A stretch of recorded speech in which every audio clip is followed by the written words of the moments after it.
ำภาพให้แจกผู้ร่วมบุญมาในครั้งนี้หลวงพ่อก็จะมอบเป็นที่ระลึกให้กับผู้ร่วมบุญอ๋อนะฮะก็อันนี้อธิษฐานจิตโดยเจ้าคุณธงชัย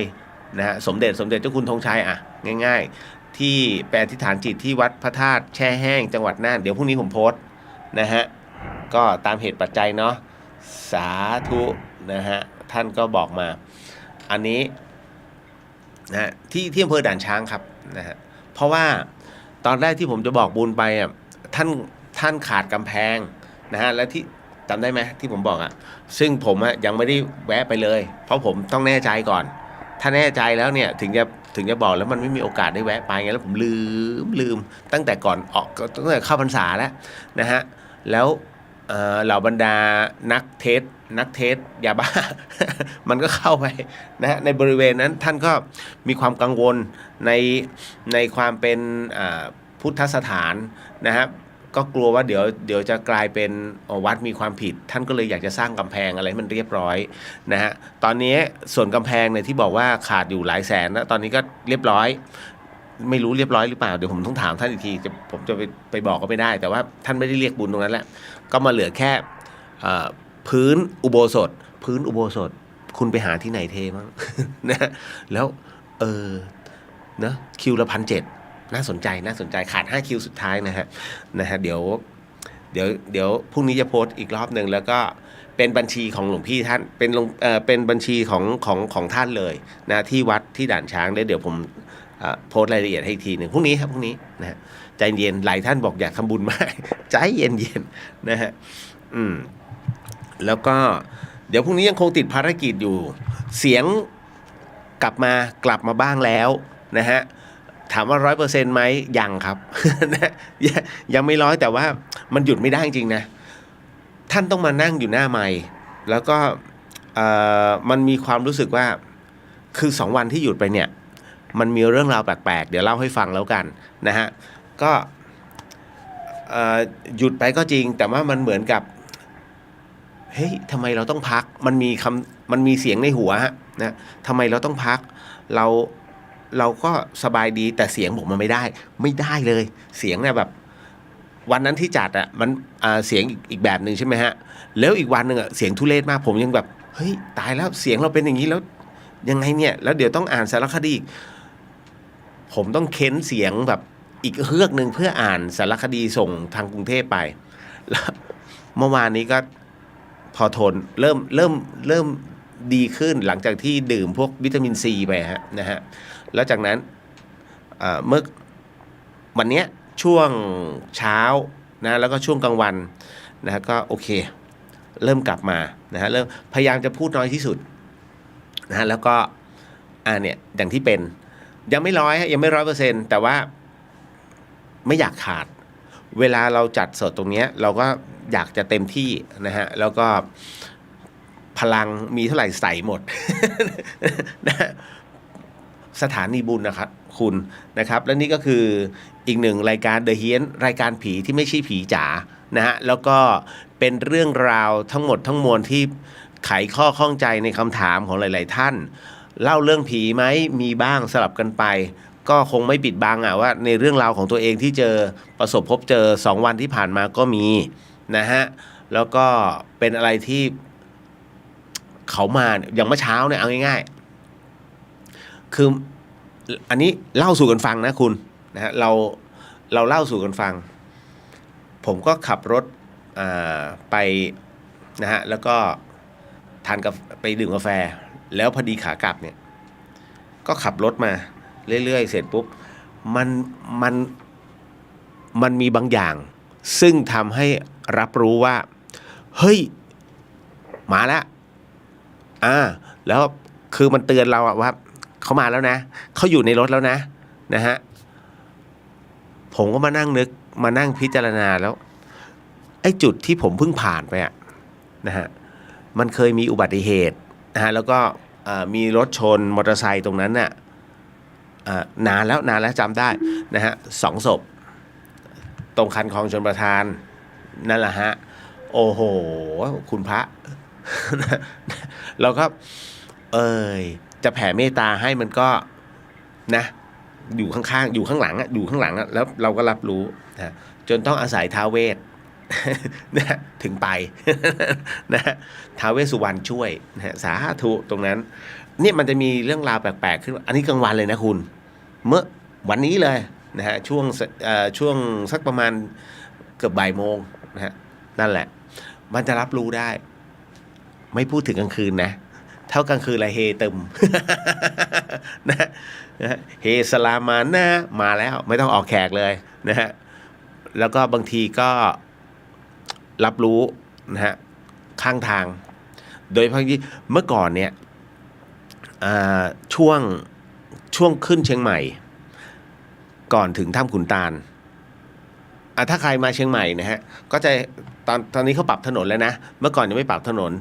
ตอนนี้ที่เขาปรับถนนมันก็เป็นไฮเวย์แล้วเขาจะเอาศาลไปไว้ทางด้านหนึ่งนะฮะแล้วก็ส่วนศาลใหญ่ของเจ้าพ่อขุนตาลก็อยู่อีกฝั่งหนึ่งอันนี้หมายถึงว่าจากกรุงเทพมาเชียงใหม่นะฮะเขาจะจริงๆเขาห้ามบีบแต่บางคนเขาบีบแต่นะครับแต่ไอ้ก่อนนั้นน่ะที่ยังตอนที่เขายังก่อนที่เขาจะปรับพื้นที่เนี่ยนะฮะมันยังเป็นเส้นเล็กอยู่โอ้โหคุณเอ้ยตรงนั้นน่ะมันที่มีข่าวว่ารถพลิกแล้วไฟไหม้นะฮะก่อนทางขึ้นก่อนผมก็งงมันพลิกแล้วไหม้ยังไงผมจำได้ตอนนั้นมีผมมามีผมมีตาสุรังคณาสุนทรพนาเวศนะฮะมีน้องอีก2 คนนะฮะท่านตอนนี้บวชเป็นพระ1 รูปนะฮะแล้วก็น้องปอน4 คนมาในรถจำได้เพราะตอนนั้นน้องตาสุรังคณาเนี่ยจะขึ้นมาเป็นอาจารย์ในมช.ที่มช.จะมาสอนคณะเศรษฐศาสตร์ตอนนั้นนะฮะก็ขับรถกันขึ้นมาคือหลังจากที่เราไปกราบหลวงปู่ละไมที่เพชรบูรณ์แล้วไปนอนที่วัดหลวงปู่ละไมแล้วหนึ่งคืน1 หรือ 2 คืนนะประมาณเนี้ยนะผมถึงได้รู้ไงว่าอ๋อพระเหนือสมมุติที่ท่านบอกว่าเป็นพระที่ท่านเปลี่ยนร่างไปเรื่อยๆนั่นนะฮะจะมีบางอย่างนะคือผมก็จำไม่ได้แล้วศัพท์ตรงนี้พระเหนือสมมุติแล้วก็หลวงปู่ละไมเนี่ยท่านมีอายุยืนถึง147 ปีถ้าจำไม่ผิดนะ147 ปีนะฮะตอนแรกผมไม่เชื่อเอาจริงนะหลวงปู่ละไมนะฮะท่านลองเปิดดูก็ได้ลองค้น Google นะฮะหลวงปู่ละไมแต่ท่านมรณภาพไปแล้วนะฮะผมไม่เชื่อว่าท่าน140 กว่าปีแล้วยังเดินเป็นพระท่านเหมือนเป็นพระทรงโบราณมากฮะท่านตัวสูงกว่าผมอีกนะผม172นะแต่หลวงปู่ละไมท่านสูงแล้วก็ผิวท่านคล้ำเดินปึกหลวงปู่หมุนยังต้องกราบหลวงปู่หมุนตอนนั้น80 กว่าเกือบ90นะฮะแล้วก็มีหลวงปู่อีกรูปหนึ่งอายุ90 กว่าต้องลงไปกราบท่านผมก็งงเฮ้ยนะฮะหลวงปู่ละไมท่านก็รับแล้วก็รับจำได้ภาพก็คือท่านรับแล้วก็ไม่ได้ดูอะไรมากนะก็คือตามเขาเรียกว่าลำดับสงฆ์ตามพรรษาผมก็เลยกระซิบถามน้องตาสุรังคณาสุนทรพนาเวศรู้จักใช่ไหมฮะดาราผมก็ถามเฮ้ยตาจริงหรือเปล่าหลวงปู่140 กว่าปีเหรอตาบอกจริงพี่หนูท่านให้ไปหยิบย่ามหนูก็ไปหยิบมาแล้วก็ในใบเป็นใบสมัยก่อนนะฮะเป็นอะไรล่ะเขาเรียกอะไรนะถ้าผมจะเรียกสูจิบัตร ไม่ใช่เป็นที่ยืนยันตัวตนว่าเป็นพระเป็นใบรุ่นเก่าฮะแล้วก็เขียนแบบหนังสือไทยเลขไทยแบบเก่าๆมากยืนยันจริงๆฮะว่าท่านอายุถ้าเบ็ดเสร็จแล้วรวมพศที่ท่านอยู่นะตอนนั้นน่ะก็140 กว่าจริงๆผมก็อึ้งเลยแล้วก็เราก็มารับรู้ว่าหลายๆอย่างที่ท่านแบบคือท่านไม่สนใจเรื่องเงินนะเป็นอีก1 ครั้งในชีวิตที่ผมเห็นเงินเกือบ10 ล้านเงินสดนะฮะเกือบ10 ล้านที่เขาเอามาถวายหลวงปู่ละไมแต่หลวงปู่ละไมนั้นท่านมีหมาไม่ขออภัยไม่ได้มีหมามีหมูตัวหนึ่งชื่อไออูดมันเป็นหมูแสนรู้ ท่านก็เลี้ยงเอ็นดูเหมือนลูกเลยอูดไอ้อูดไปนู่นไปนี่มีเรียกว่าผู้มีอันจะกินแถวบ้านเราจะเรียกเสียใช่ไหมเขาก็จะเอามาถวายเพื่อให้ท่านได้ปรับปรุงวัด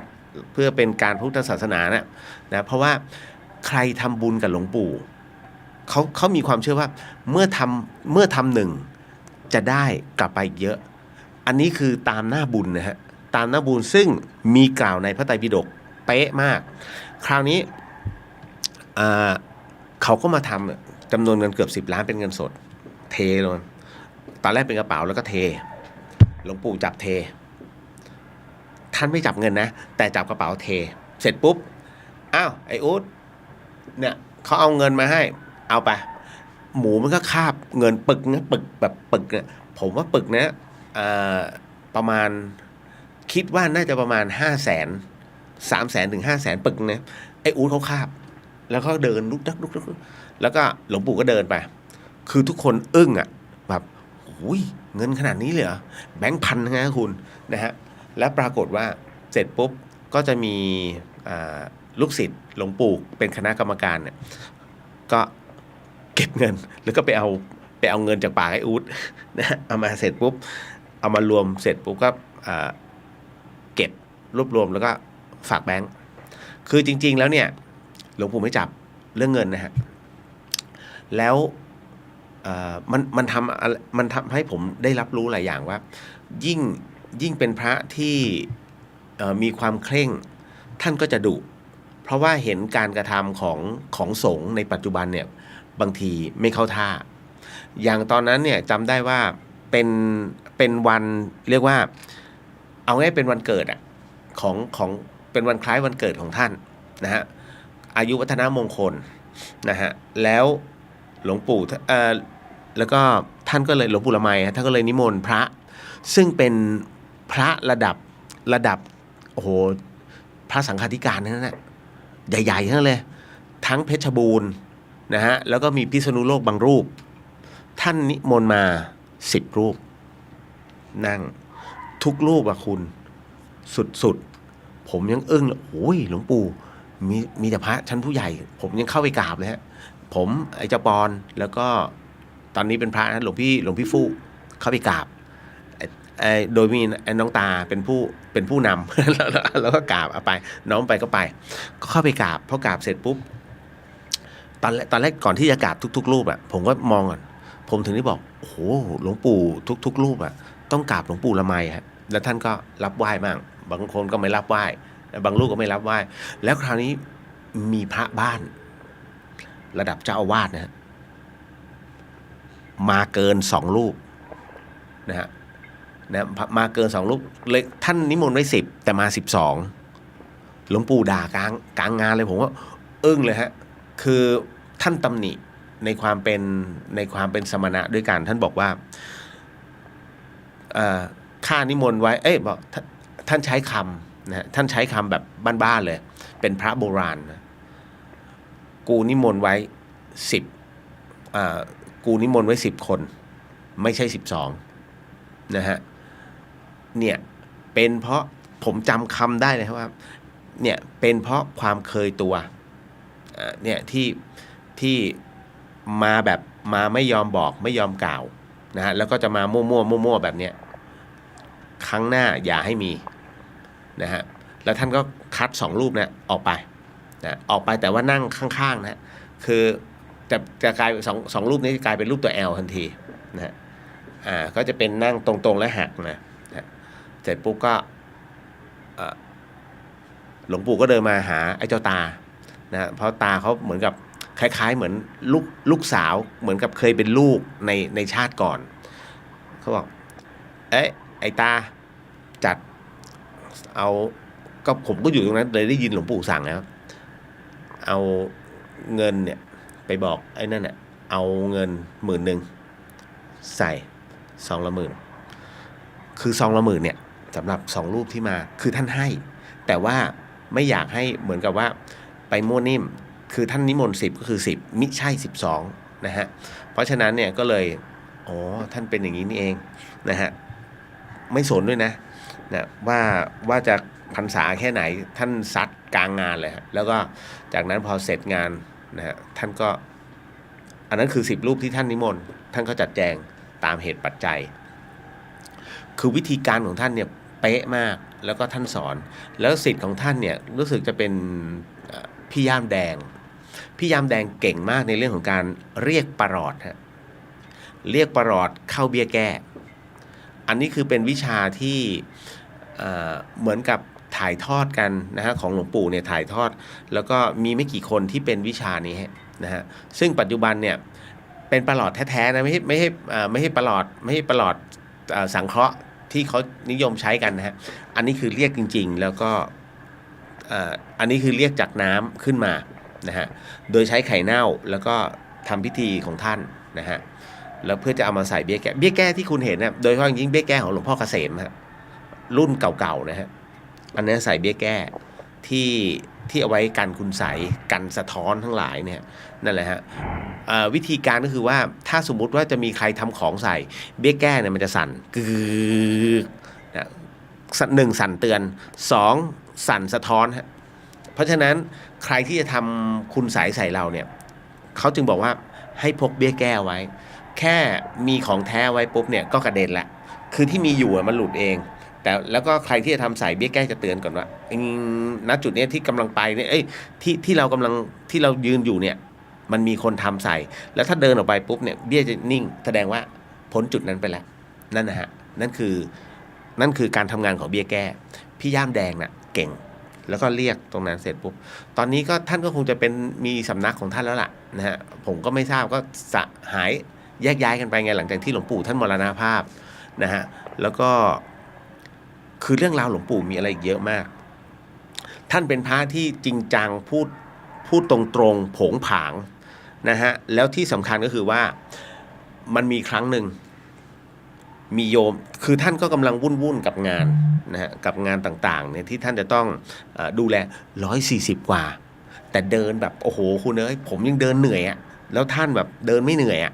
ท่านเดินชุบชับเดินสั่งการนี่นู่นนั่นจนกระทั่งวันหนึ่งเนี่ยฮะมีพ่อค้าเนื้อสัตว์มาหาท่านนะฮะแล้วก็เหมือนกับเป็นคือคนคุ้นเคยอ่ะคนขออุปถากอ่ะเพราะนั้นจะถามหลวงพ่อว่าจะถามหลวงปู่เนี่ยว่าต้องการเนื้อหมูเท่าไรต้องการเนื้อวัวเท่าไหร่เพื่อที่จะเอามาทำเป็นอาหารนะแล้วก็เปิดให้กับผู้ที่เขายากไร้ได้กินกันนะฮะแล้วก็ส่วนของวัดเองก็แล้วแต่นะฮะปรากฏว่าวันนั้นเนี่ยอันนี้นะฮะอันนี้คือน้องตาเล่าให้ฟังต้องบอกก่อนก็เลยต้องถ่ายทอดตามความเป็นจริงที่ได้ยินมานะฮะน้องตาบอกว่าคนนั้นน่ะก็เลยมาถามหลวงปู่ว่าหลวงปู่แล้วพรุ่งนี้หลวงปู่จะเอาเนื้อให้ผมเอาเนื้ออะไรมาท่านกำลังวุ่นอยู่แล้วคนนี้ก็จี้พอจี้ท่านเสร็จปุ๊บหลวงปู่อะไรมาก็ได้เนื้อหมูเนื้อหมามาหมดแล้วเอามาเสร็จเอามาเหอะพูดอย่างนี้เลยนะวันรุ่งขึ้นนะฮะอันนี้ก็เอามาเลยฮะเนื้อหมูเสร็จปุ๊บนะฮะหลวงปู่นี่เนื้อหมูเอามาถวายนะฮะแล้วแต่ท่านรับไม่ได้นะเป็นเนื้อสดอันนี้คือให้รับรู้ว่าเอาไปลงครัวนะฮะแล้วก็อันนี้เนื้อหมาตามที่หลวงปู่บอกเอาไว้มันก็ซื่อมากเลยคนนี้หลวงปู่ก็อึ้งนะฮะบอกตั้งแต่วันนั้นเป็นต้นมา14 วันฮะหลวงปู่ปิดกุฏิไม่พบใครไม่ฉันไม่อะไรฮะนะฮะหลังจากครบ14 วันนะฮะคุณป้าท่านหนึ่งซึ่งเป็นผู้อุปถากหลวงปู่อยู่ตรงนั้นน่ะก็เปิดกุฏิท่านนะคือท่านบอกว่าวันที่14อ่ะให้เปิดกุฏิสั่งป้าคนนี้ไว้นะฮะแล้วท่านพอเสร็จปุ๊บป้าเขาเปิดนะฮะหลวงปู่ท่านก็ออกมาท่านไม่พูดเลยปิดวาจาทั้งหมดนะฮะคุณป้าบอกว่าหลวงปู่นะฮะทำโทษตัวเองหลวงปู่ละไมนะทำโทษตัวเองที่ได้ผุดคำพูดในเรื่องของเนื้อหมานั้นไปจึงกลายเป็นว่าหน้าตรงเนี้ยเหมือนกับท่านพลั้ง นะพลั้งเผลอด้วยอารมณ์ท่านก็เลยทำโทษตัวเองโดยการกักทั้งหมดไม่กินข้าวไม่กินน้ำ14 วัน140 กว่าปีคุณแล้วทำโทษตัวเองแบบนั้นนั่นนะฮะนั่นคือสิ่งที่หลวงปู่ละไมนะฮะก็วัดเขาเรียกสำนักสัพพยาถ้าจำไม่นะสำนักปฏิบัติธรรมสำนักสงฆ์นะ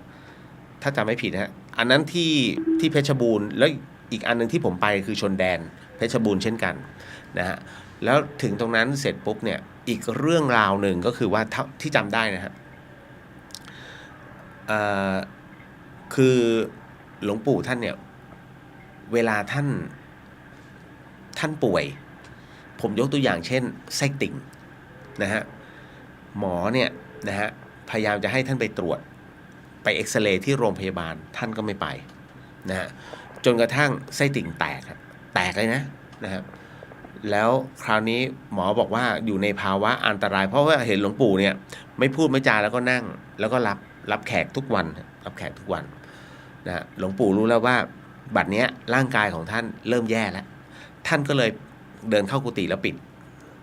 หลวงปู่เข้ากุฏิไป4 วันไม่ฉันอะไรเลยนะฮะเข้ากรรมฐานแล้วพอวันที่4ปุ๊บเดินออกมาอย่างสบายหมอมาตรวจอีกรอบหนึ่งนะฮะแล้วก็มาเช็คอาการงงฮะทำไมหลวงปู่แข็งแรงได้เหมือนเดิมคือโดยปกติคนไส้ติ่งแตกอะถ้าไม่ผ่าติดเชื้อนะถึงตายนะฮะแต่หลวงปู่ไม่ใช่หลวงปู่ก็มารับรู้ทีก็คือว่าหลวงปู่ใช้กรรมฐานในการรักษาแผลทั้งหมดภายในถึงได้แบบเป็นพระเหนือสมมุติผมเข้าใจตอนนี้ฮะว่าโอ้โหสุดยอดมากนะฮะก็อันนี้เล่าสู่กันฟังนะครับว่าตอนที่ผมไปกราบแบบไหนอะไรไงแล้วพอเสร็จจากนั้นเนี่ยไปกราบหลวงปู่ละไมเสร็จก็เลยขึ้นมาที่เชียงใหม่ไอ้ตอนที่มาขึ้นเชียงใหม่เนี่ยตรงนั้นเลยผมก็บีบแต่มาตลอดปี๊ดไอ้ตาพี่เร็วจะบีบเลยนักหนาจะไม่บีบเลยมันยืนอยู่ข้างถนนสักขนาดนั้น2-3 คนนะมันมีคนอื่นนี่ไงเนี่ยไอ้ที่รถไฟไหม้นะก็เราก็นะปีนนะฮะคือประมาณว่าเราก็ไม่รู้ไงแล้วก็หรือเจ้าปอหรือว่าท่านฟูกแล้วที่ทักแล้วพี่จะไปบีบทำไมล่ะบีบเดี๋ยวก็ขึ้นมาหรอกนะตั้งแต่นั้นเป็นต้นมาเราก็อะไรเงี้ยเจออะไรแบบนี้บ่อยๆนะฮะมันก็เลยทำให้รู้ไงว่าอ๋อถึงเวลาแล้วเดี๋ยวทำบุญเดี๋ยวต้องทำบุญนั่นแหละฮะบางทีเขาก็มาจับได้ว่าเราเห็นแล้วคุณแกล้งไม่เห็นผมจะเป็นประมาณนี้ถ้าเห็นเดี๋ยวจน นะฮะเล่าสู่กันฟังนะก็เป็นอรรถรสน้ำจิ้มที่เล่าให้ฟังเอาละคุณผู้ฟังเดี๋ยววันนี้ก็เหมือนเดิมนะครับเดี๋ยวจะว่าด้วยในเรื่องของข้อศีลแล้วก็จากนั้นก็จะเข้าสู่การทำกรรมฐานกันเนาะนะ3 นาทีแล้วจากนั้นก็เป็นการพูดคุยกันตอบคำถามกันเพราะวันนี้หลายๆท่านก็ถามมาในเรื่องของการกินเป็นให้เคยทุกอย่างแล้วรายการนี้เดอะเฮียนนะกินในที่นี้มันเหมือนกับคล้ายๆเปิดพิสดารเพราะหลายคนชอบถูกไหมฮะกุ้งเต้นคือมีน้องถามมาฮะจริงๆเรื่องกุ้งเต้นเนี่ยผมพูดไปนานมากหลายๆรอบแล้วฮะว่ากุ้งเต้นเนี่ย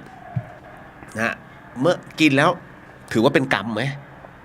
เดี๋ยวจัดมาฮะแล้วก็ต่อมาอันที่2นะฮะอีก1เรื่องราวผีทำไมชอบหลอกคน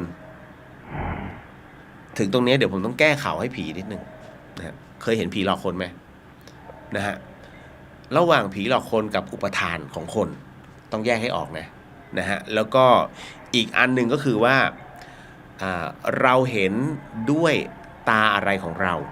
นะฮะผีไม่ได้หลอกคนมันจะมีข้อแต่ละข้อที่แยกกันไปเดี๋ยวไว้วันนี้ฮะเราก็เปิดประเด็นกันไปนะฮะแล้วเมื่อเปิดประเด็นแล้วคุณจะไม่กลัวคำว่าผี เพราะผมเป็นผู้ทำลายเรียกว่ากำแพงในเรื่องของการกลัวผีด้วยรายการเดอะเฮียนจริงๆนะฮะเพราะหลายคนบอกตั้งแต่ฟังรายการพี่หนูไม่เคยกลัวผีเลยเอาก็แน่นอนมึงจะไปกลัวผีกลัวคนเถอะนะฮะผีไม่เคยมีฆ่าคนตายวันนี้ผีฆ่าคนตายลงข่าวนั้น1เคยเห็นไหมไม่มีแต่คนฆ่าคนนะฮะไอ้นี่แหละน่ากลัวนะฮะคนเมายามีเคยเห็นว่าผีเมายาบ้าไม่มีนะฮะทำบุญด้วยยาบ้าไปเนี่ยนะตกลงใครเมา นะผีหรือพระ นะมีนะคุณเอาจริงๆอันนี้ไม่ใช่เรื่องเล่นๆนะมันเป็นเรื่องจริงนะฮะคือก็มีคนตายเพื่อนคนตายนะฮะคนตายเนี่ยเสพยาเกินขนาดเสพยาบ้าเกินขนาดแล้วถึงกับหลอนแล้วก็ท้ายที่สุดแล้วก็เหมือนกับตายแล้วคราวนี้ก็คือว่าด้วยความที่รักเพื่อนเอาไงดีวะงั้นเอาเนี้ยถวายแล้วพระรูปนั้นใช้เป็นว่าชายแต่งคล้ายพระสงฆ์หรือว่าเป็นสมมุติสงฆ์ซึ่งในเรื่องของการบำเพ็ญยังอ่อนนักไปเรียกคือไปเป็นจังหวะของไปเจอรูปนั้นพอดีไปเจอตอนนี้ศึกไปแล้วนะฮะใช้คำว่าไปเจอคนนั้นพอดีแล้วกันนะฮะก็เอายาบ้า ถวายพอดีเพื่อนผมมันหลวงพี่รับหน่อยไอ้นั่นก็บ้าจี้รับให้พรด้วยนะซึ่งตามหลักไม่ได้นะฮะอันนี้สามารถปัดทิ้งได้นะฮะเพราะว่ามันเป็นข้อห้ามอยู่แล้วนะครับแต่อันนี้เอาไปนะครับแล้วก็เพื่อที่จะให้เพื่อนผมจะได้มีความสุขสุดท้ายนะฮะพอเขาไปตรวจแล้วฉี่สีม่วงอันนั้นเสพ ถูกจับศึกไปแล้วเนี่ยเห็นไหมมันเป็นเพราะว่าอะไรแบบหลายๆอย่างมันเป็นเรื่องของกำลังใจด้วยนะครับเอาเดี๋ยวเรามาพูดคุยกันทั้งหมดทั้งมวลนะฮะนะเอาละขออนุญาตทักทายก่อนนะครับแล้วเดี๋ยวเราเข้าสู่รายการโอ้เหมือนหลายคนอัดอั้นมาก นะฮะว่าเหมือนผมหายไปนานน่ะคุณพัชพลสวัสดีครับสมัยก่อนผมเคยกินกุ้งเต้นนานๆกินครั้งแต่ปัจจุบันผมไม่ค่อยชอบกินกุ้งเต้นแต่ถ้าปัจจุบันก็กินยำกุ้งที่ตายแล้วผมนานๆกินครับเดี๋ยววันนี้ฟังกันนะฮะหนังสือที่พี่เลียวทำเกี่ยวกับอะไรฮะประวัติครูบาหลวงฮะประวัติครูบาหลวงวัดสายหินหรือใหม่สืบค้นใหม่ปรับปรุงใหม่ทั้งหมดนะฮะมันจะได้ไม่คลาดเคลื่อนนิดนึงฮะเพราะไม่งั้นผมไปเจอตำราขนาดนี้โอ้โหกว่าจะสืบกว่าจะต้องไปเดินสำรวจนะฮะถ้ำไหนวะนี่นู่นนั่นวัดตรงนี้ที่ท่านบอกเราก็ไปดูพื้นที่มันมีจริงไหมยังอยู่ไหมอะไรอย่างเงี้ยให้เป็นต้นมันก็ต้องลงพื้นที่เองมันเหมือนทำวิจัยอะคุณ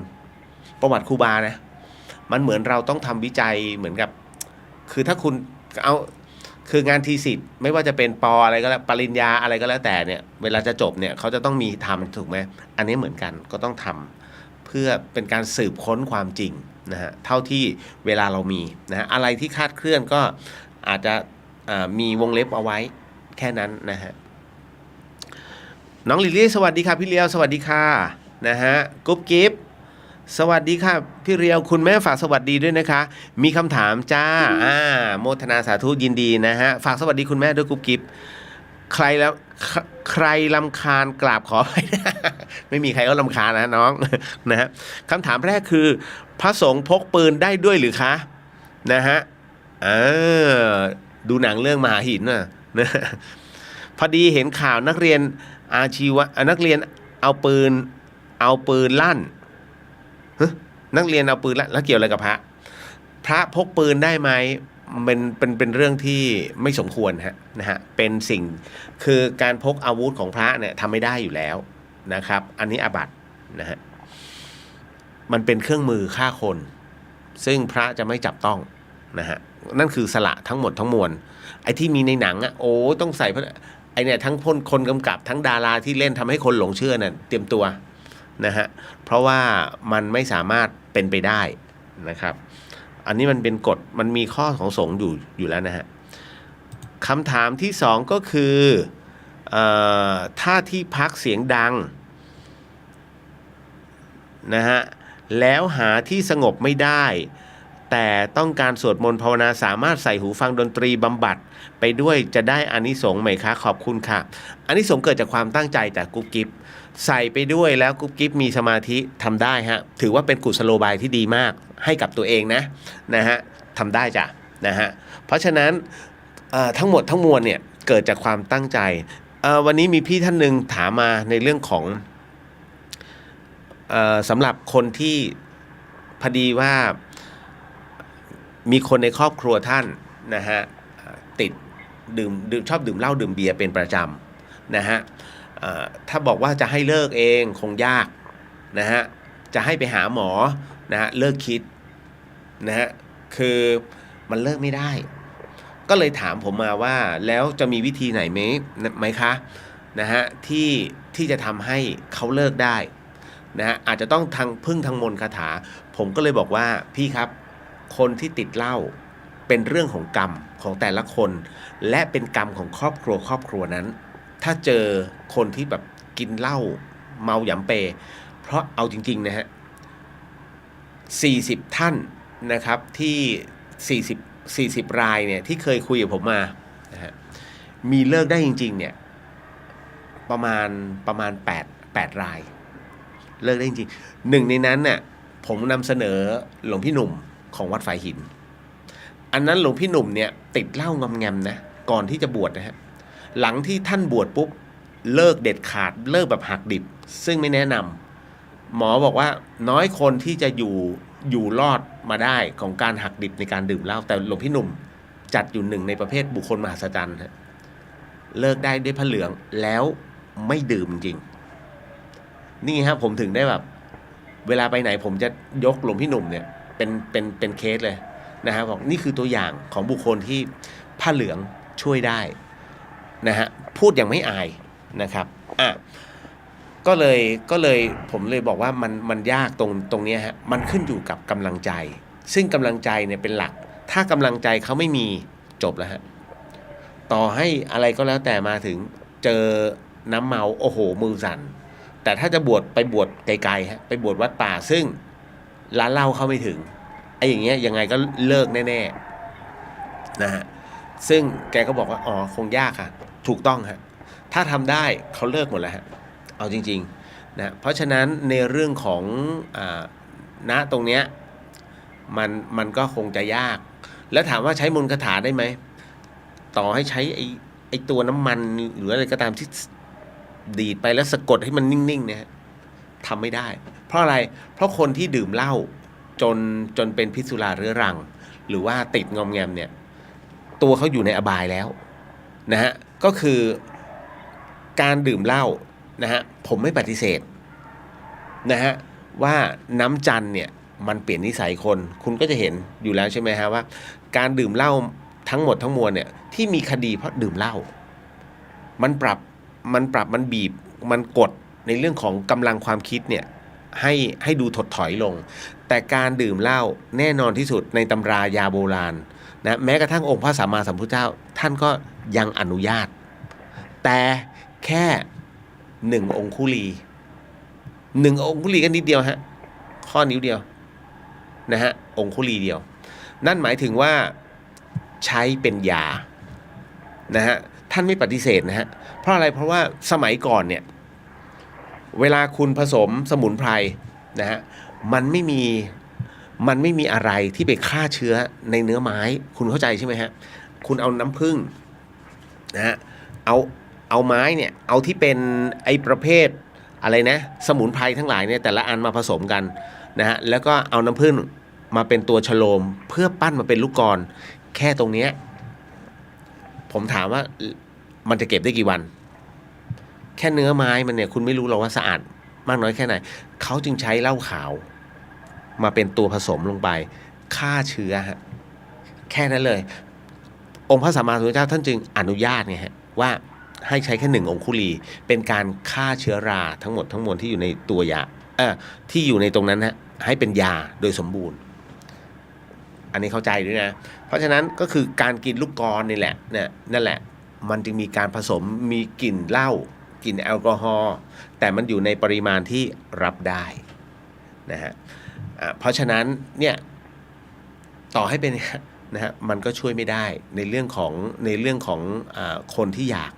นะเพราะว่าสิ่งนี้มันคืออบายก็คือเบื้องต่ำนะฮะ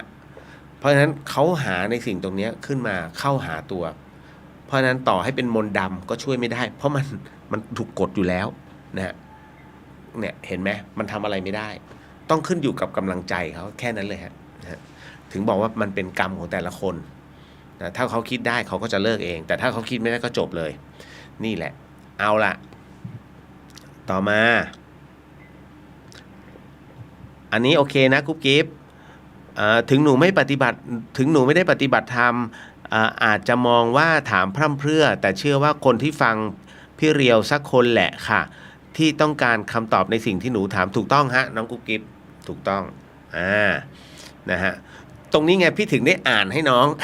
เพราะว่ามิใช่ถ้าน้องยังสงสัยต้องมีคนที่ยังสงสัยเหมือนน้องเช่นกันเลยอ่านตรงนี้น้องๆที่ฟังทาง FM 104.50 เมกะเฮิรตซ์นี่คือเดอะเฮียนนะฮะรายการผีที่ไม่ใช่ผี 100% นะฮะต่อมาอันนี้พี่จันรู้ว่าบอกว่าใบสุทธิใช่ไหมใช่ผมไม่พูดถึงสุทธิบัตรแต่ใบสุทธิของท่านถูกต้องครับนะฮะตาเขาไปเห็นไงของหลวงปู่ละไม140 กว่าปีคุณพระช่วยยังเป็นการเขียนแบบโบราณอยู่ฮะนะฮะน้องพัชบลเหมือนบอกว่าเหมือนผมเขียนนิยายก็ต้องหาข้อมูลจำพวกตำนานสัตว์เทพนิยายแล้วก็ตำนานเรื่องถูกต้องครับมันต้องมีเพื่อความแน่นอนกุ๊บกิ๊บเด็กขโมยปืนจากพระครับพี่เลี้ยวโอ้โหอันนี้ต้องสอบสวนแล้วฮะถึงกับอาจจะต้องถูกคณะสงฆ์สอบสวนนะฮะการที่พระพกปืนเมื่อก่อนเนี้ยเคยมีคำสั่งนะฮะให้พระสงฆ์พกปืนได้แต่ไม่ใช่พกกับตัวนะฮะแต่เป็นพกเอาไว้ที่วัดแล้วคุณคิดว่าที่ไหนล่ะ3 จังหวัดแดนใต้ฮะตอนที่มีข่าวฆ่าพระภิกษุนั่นนะฮะอันนั้นมีคำสั่งแต่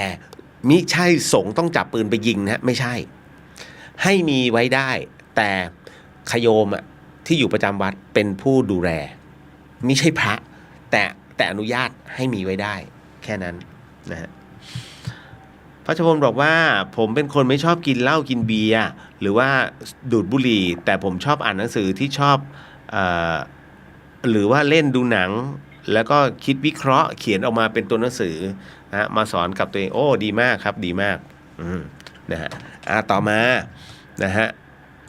อันนี้บ้างเดี๋ยวโอ้โหตายแล้วจะตี 1อยู่แล้ว จะเที่ยงคืนอยู่นะฮะคุณจินชาสวัสดีค่ะคุณเรียวหายสนิทหรือยังคะยังเลยเสียงยังเซ็กซี่อยู่เล็กๆแต่ก็ไม่เอาแล้วไม่หยุดแล้ว นะบอกว่าจะไม่เอาแล้วนะฮะเดี๋ยวพรุ่งนี้ก็เหมือนเดิมนะครับแล้วก็พี่วรันทรสวัสดีค่ะคุณเรียวสวัสดีครับพี่นะฮะคุณปริญญาสวัสดีครับพี่เรียวสวัสดีจ้านะฮะคุณจินชาบอกว่าเมื่อวานทำบุญสงฆ์อาพาธบัญชีมูลนิธิสวนดอกเพื่อส่งอาพาธธนาคารกสิกรไทยบัญชี02131669999ครั้งที่2ไปนะคะน้อมบุญฝากทุกท่านด้วยครับโมทนาสาธุฮะนะฮะเล็กๆเลียวไม่ใหญ่ๆเลียวทำ ขอชื่อสโลแกนอันนี้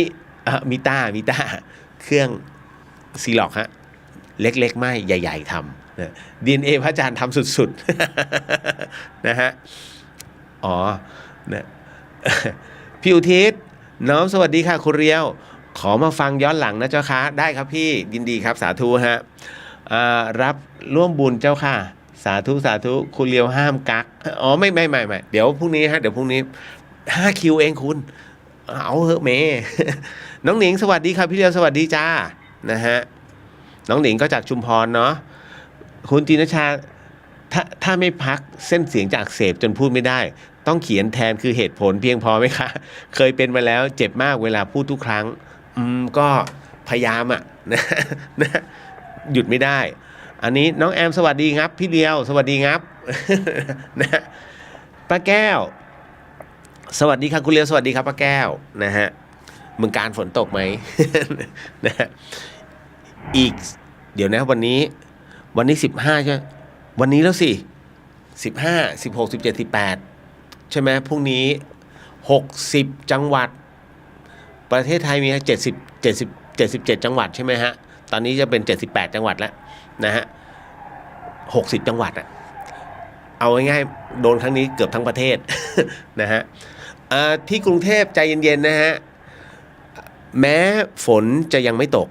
แต่มวลน้ำเข้ามาแล้วฮะตอนนี้น้ำวังล่าสุดไปรวมกันที่เกาะคาลำปางกำลังลงนะฮะใจเย็นๆใจเย็นเดี๋ยวถึงเขื่อนเจ้าพระยารับเต็มที่แล้วที่ชัยนาทกำลังปล่อยลงไปคือตอนนี้นครสวรรค์ยังไม่เท่าไหร่เพราะว่ากระแสน้ำจากน้ำยมกับน้ำน่านกำลังไปน้ำปิงกับน้ำวังเนี่ยมารวมกันแล้วก็กำลังไปทางเขื่อนภูมิพลนะครับอันนี้บอกไว้ก่อนแล้วหลังจากนั้นเสร็จปุ๊บเราก็จะเจอตรงที่ปากน้ำโพถูกไหมฮะมันไปรวมกันตอนเสร็จปุ๊บเป็นเจ้าพระยายังไม่จบแค่นี้นะฮะแล้วจากลพบุรีมาอีกนะฮะมันจะมีทั้งแม่น้ำลพบุรีป่าสักรวมกันอีกไหลลงสู่เจ้าพระยาคิดดูแล้วกันตอนนี้ลำปางท่วมนะฮะใจเย็นๆ เอาของขึ้นที่สูงเชื่อผม นะแล้วก็ราคาน้ำมันตอนนี้ยังสูงอยู่ใช่ไหมเดี๋ยวเขาลงใจเย็นๆ นะฮะต่อมานะครับมาถึงคุณปาล์มรายงานตัวค่ะคุณเรียวหายดีแล้วเหรอคะยังฮะยังเซ็กซี่อยู่ครับเสียงผม ป้าแก้วเพื่อนป้าแก้วก็เห็นผีกลางวันแสกๆตอนนี้ไปบนเกาะแดนมหามงคลไซโยกอ๋อเป็นครูพระบอกมาขอส่วนบุญเพื่อนไม่กล้านั่งสมาธิบนเขาอีกเลยค่ะนะฮะคุณจันยาสวัสดีค่ะคุณเรียวนะฮะโมทนาสาธุก็ยังขอบคุณอยู่นะฮะผมดีใจมากที่คุณจันยามอบของขวัญมาให้นะฮะ นะฮะน้อยนาสวัสดีจ้าเรียวสวัสดีจ้าน้อยนานะฮะยังน่ารักเหมือนเดิมนะน้อยนาฝากร่มไว้ก่อนนะจ๊ะ นะต่อมามิตรชัยสวัสดีครับพี่เรียวสวัสดีครับนะฮะอันนี้พี่นพสวัสดีค่ะคุณเรียวสวัสดีครับพี่นะฮะแล้วก็มาถึงอันนี้ป้าแก้วบอกว่าตอนที่ไปเกาะนะฮะพี่เจี๊ยบสวัสดีจ้าน้องเรียวสวัสดีครับพี่นะฮะได้คุยกับพี่ไพศาลยังฮะให้เรียบร้อยนะ นะฮะอันนี้คุณจานบอกว่าสวัสดีค่ะสวัสดีครับผมอันนี้เบนนะฮะน้องอันนี้คุณเบนบอกว่าสวัสดีค่ะแวะมาทักทายค่ะแต่ไม่ได้ฟังนะคะติดทำงานค่ะอนุโมทนาสาธุไม่เป็นไรฮะป้าแก้วบอกว่ายังฝนเกือบทุกวันค่ะโอ้ยตายแล้วจะรอดไหมเนี่ย นะแต่ทางนั้นไปทางท่าจีนลงทางนครชัยศรีนะฮะยังรอดอยู่นะกรุงเทพเยอะนะมวลน้ำไม่ต้องถึงไปเดือดร้อนภิกษุณีท่านนะฮะภิกษุณีปลายท่านไม่ต้องรู้อยู่แล้วฮะ ตรงนี้นะเดี๋ยวขออนุญาตนะครับเราก็มาสมาทานศีลกันก่อนแล้วก็ไปเข้าสมาธิกันเนาะนะฮะอันนี้เดี๋ยวน้องบอกว่าอะไรนะบังเอิญบอกว่าผู้ผลิตผู้ขายคนดื่มมีกรรมต่างกันอย่างไรครับเดี๋ยวเราค่อยว่ากันนะกุ๊บกิ๊บใ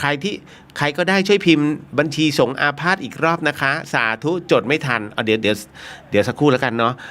พัชพลบอกว่าบางคนชอบบอกว่าเขียนหนังสือง่ายผมบอกเลยว่าการเขียนหนังสือไม่ง่ายข้อมูลต้องพร้อมยิ่งเป็นนิยายยิ่งยากต่อให้เป็นศาสตร์เทพนิยายที่เราคิดขึ้นนะฮะก็ต้องสร้างสรรค์เป็นประเภทแบบไหนพฤติกรรมของมันชอบอยู่แบบไหน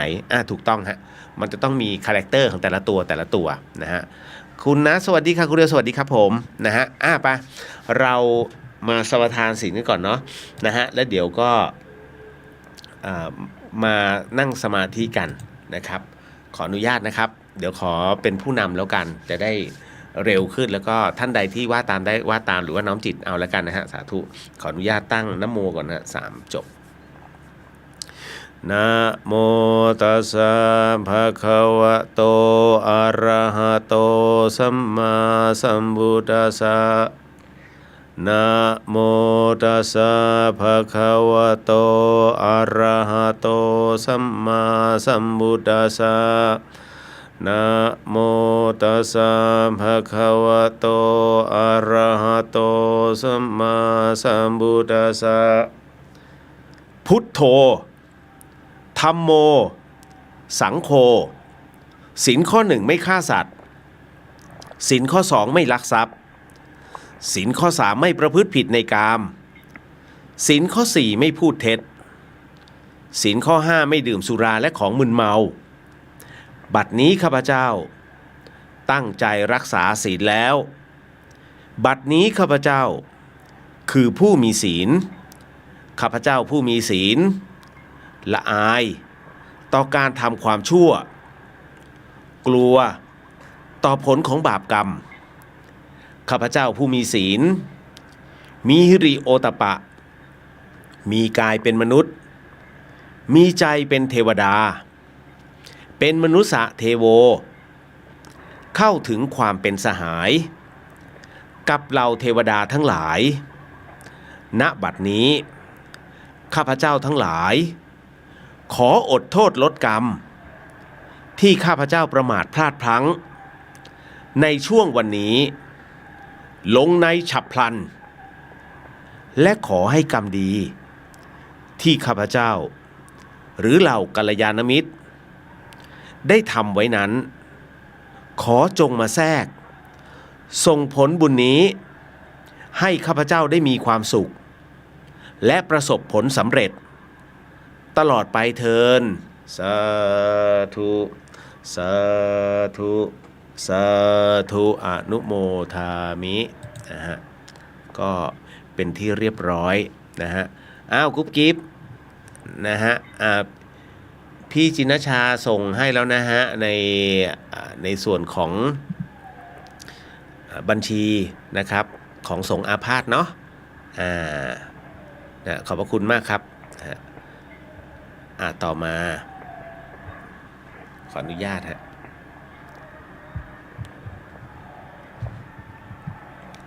ฮึบตึ๊ดให้ผมดูคำถามก่อนฮะเยอะเหลือเกิน เอาละมาในเรื่องของเมื่อกี้ค้างไว้นะฮะในส่วนของคำถามนะฮะก็เป็นคำถามที่หลายๆท่านส่งมา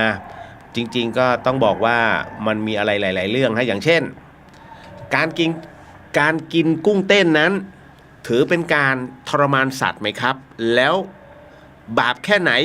กับกรรมของการกินกุ้งเต้นนะฮะอันนี้เขาเรียกว่าผลกรรมนะฮะมีไหมที่ถามมานะฮะต้องบอกว่าอย่างนี้ฮะสมมุติเรายืนอยู่นิ่งๆนะฮะแล้วปรากฏว่ามีคนเอาแอลกอฮอล์มาเทใส่ร่างเราฟึ่มนะฮะแล้วจากนั้นเนี่ยโอ้โหแบบแทบจะสำลักตายนะฮะแล้วอยู่ๆก็มีคนนะฮะเอาไอ้ตัวปั๊มอะไรทุกอย่างนึงนะฮะเอามาปั๊มไอ้สองเกลอเหล็กๆที่ตอกเสาเข็มมาตอกใส่หัวเราแป๊บนะฮะถามว่าบาปไหมเรารู้สึกไงเหมือนกันผมกำลังชี้ให้เห็นว่ากุ้งเต้นเป็นสัตว์เป็นอาหารประเภทที่ทรมานเขาสุดๆนะฮะนั่นก็คือว่าหลายๆคนชอบเหลือเกินนะฮะโอ้มันหวานมันอร่อยคุณชอบความหวานบนความทรมานของสัตว์เขาก็จะเอากระชอนตักกุ้งเทนะฮะเทใส่ลงไปนะฮะในถ้วยนะฮะที่คิดว่ากุ้งมันก็จะอยู่นั้น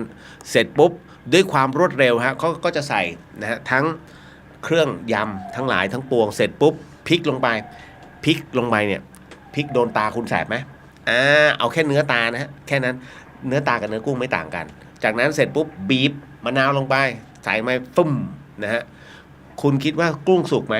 ความเข้าใจของเราคือกุ้งสุกไม่ใช่ฮะมะนาวมันคือกรด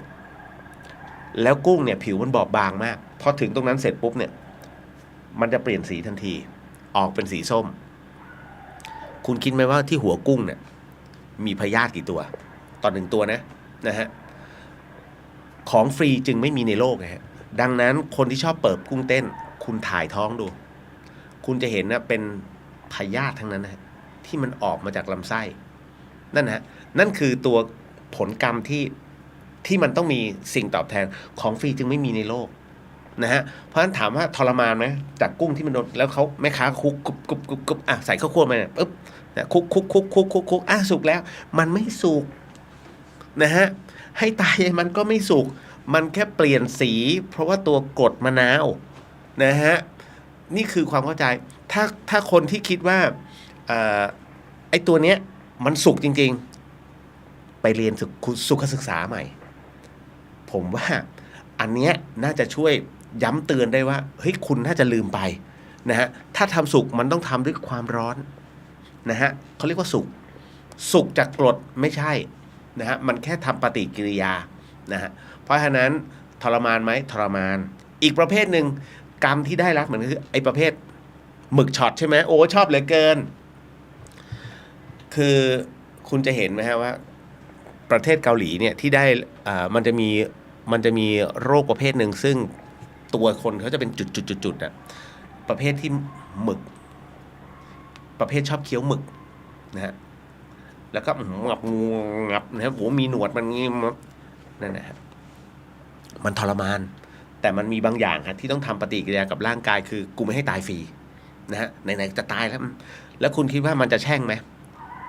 เวลาคุณจะตายคนจะทำให้คุณตายคุณจะแช่งไหมแช่งนะฮะไหนๆจะตายทำอะไรไม่ได้เอาวะต้องแช่งแต่มันแช่งภาษามันไงเพราะฉะนั้นทั้งหมดทั้งมวลเนี่ยตราบใดก็ตามที่สรรพสัตว์ยังมีคำว่าวิญญาณอยู่ข้างในตราบนั้นเนี่ยนะฮะมันยังคงมีเรื่องราวเนี่ยให้คุณนั้นได้รับผลกรรมนั้นเต็มๆนะฮะเพราะฉะนั้นกรรมต่างๆที่คุณจะได้รับเกี่ยวกับการเสพกุ้งเต้นเยอะๆแน่นอนฮะในเรื่องของระบบภายในกับเรื่องผิวนะฮะให้ระมัดระวัง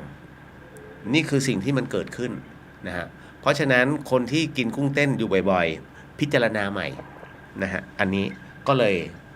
บอกมานะตรงนี้กับคำถามแรกนะก็เลยตอบไปก่อนนะฮะคิดว่าทรมานไหมล่ะทรมานสุดๆนะแต่มันบอกไม่ได้โอ้ยกูแสบโอ้ยกูสุกแล้วไม่มันบอกได้มันคงบอกกันแหละนะฮะเอาละตามมาด้วยต่อไปอีกหนึ่งคำถามนะฮะคำถามต่อมาฮะที่บอกว่าทำไมผีจึงหลอกคนผีไม่หลอกพระเคยเห็นข่าวไหมผีหลอกคนไม่มีนะฮะเพอเจอร์นะครับผีเนี่ยวิญญาณคือ1หน่วยพลังงานที่เล็กมากฮะ16จูลนะฮะวิญญาณคือ1หน่วยพลังงานมันจะเอาอะไรขึ้นมาปรากฏให้เห็นนอกจากคุณเนี่ยเป็นผู้ที่สื่อเขาได้จริงๆนะฮะแล้วเขาไม่ได้มาหลอกเขามาขอนะแล้วก็ประเภทที่ไปลบหลู่คุณกำลังไปลบหลู่พลังงานนะในสิ่งที่คุณมองไม่เห็นแต่คุณพยายามจะตะโกนออกมาสิออกมาสิสมมุตินะคุณเป็นเจ้าของบ้านนะฮะแล้วมีคนหนึ่งเดินไปจุดธูปบอกขอเข้าไปบ้านหน่อยตึ้งแล้วกระทืบนู่นกระทืบนี่นะฮะเอามาสิทั้งที่คุณเห็นน่ะนะฮะคุณเป็นเจ้าบ้านแต่ทำอะไรไม่ได้คุณไม่มีร่างทำอะไรไม่ได้เสร็จปุ๊บไหนโอ้โหด่าสารพัดเนี่ยไหนวะไหนบอกว่ามีผีออกมาสิมึงแน่จริงออกมาไอ้นี่โง่เขาอยู่กันคนละภพคนละภูมินะฮะคือแสดงความโง่ออกมาให้คนเห็นคือคนที่ไม่รู้ก็เชียร์โอ้ยสุดยอดไม่คือบรมโง่ทั้งหมดนะฮะพอเสร็จปุ๊บออกมาปักธูปขออภัยด้วยตึ้งเป็นคุณถ้าเขาไปบุกบ้านคุณเนี่ยคุณชอบไหม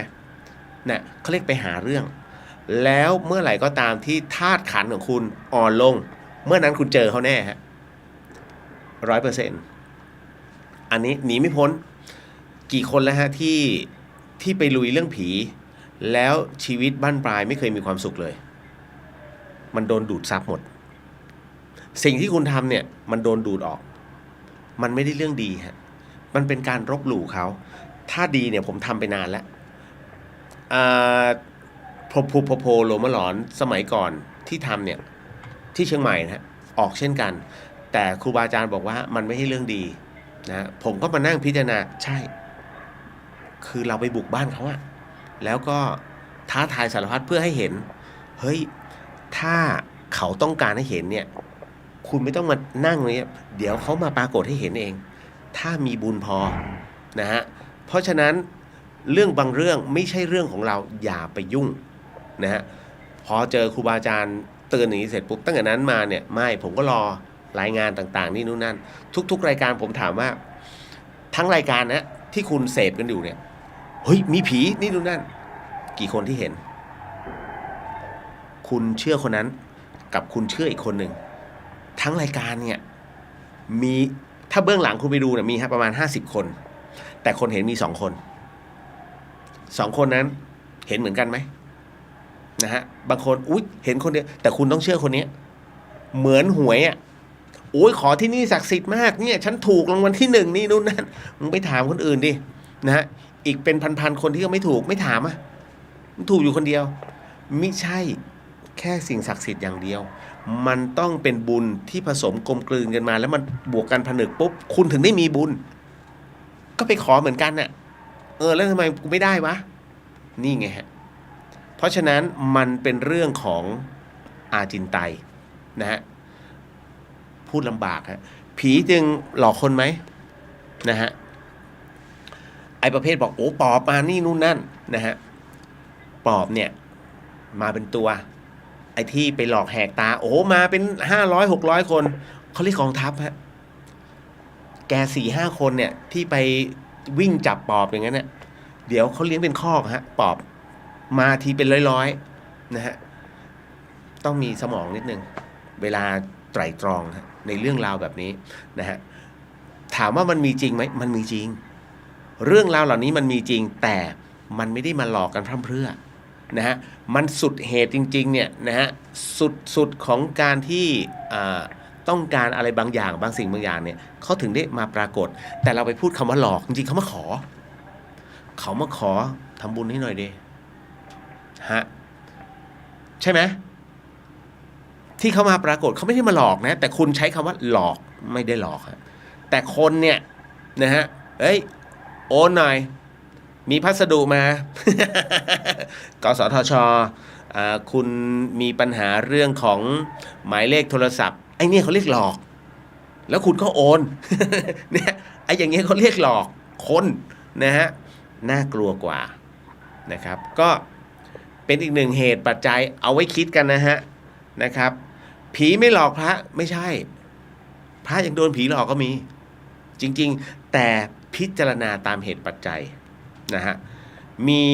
หลวงตารูปหนึ่งนะฮะทุกค่ำนะฮะท่านก็จะบำเพ็ญเพียรอยู่ในกุฏินะฮะจนกระทั่งวันหนึ่งท่านเป็นเกี่ยวกับมีปัญหาเรื่องน้ำเหลืองเอาง่ายๆคือเป็นมะเร็งต่อมน้ำเหลืองฮะแล้วก็มรณภาพที่กุฏิแห่งนั้นนะฮะทุกสิ่งอันเนี่ยท่านจะจัดไว้เป็นระเบียบจนกระทั่งวันหนึ่งนะหลังจากที่มรณภาพไปแล้วมีพระใหม่ซึ่งไม่ผ่านการฝึกฝนนะฮะคือประมาณว่าบวชตามโครงการเงี้ยคือปกติถ้าพระจะมาบวชเนี่ยท่านต้องอยู่วัดก่อนนะ15-30 วัน1 เดือนดีไม่ถึง3 เดือนถ้าข้อวัดไม่ดีท่านไม่ให้บวชแต่ปัจจุบันไม่ใช่พอบวชตามโครงการปุ๊บเดี๋ยวพรุ่งนี้บวชแล้วคืนนี้กูกินเหล้ากันพัง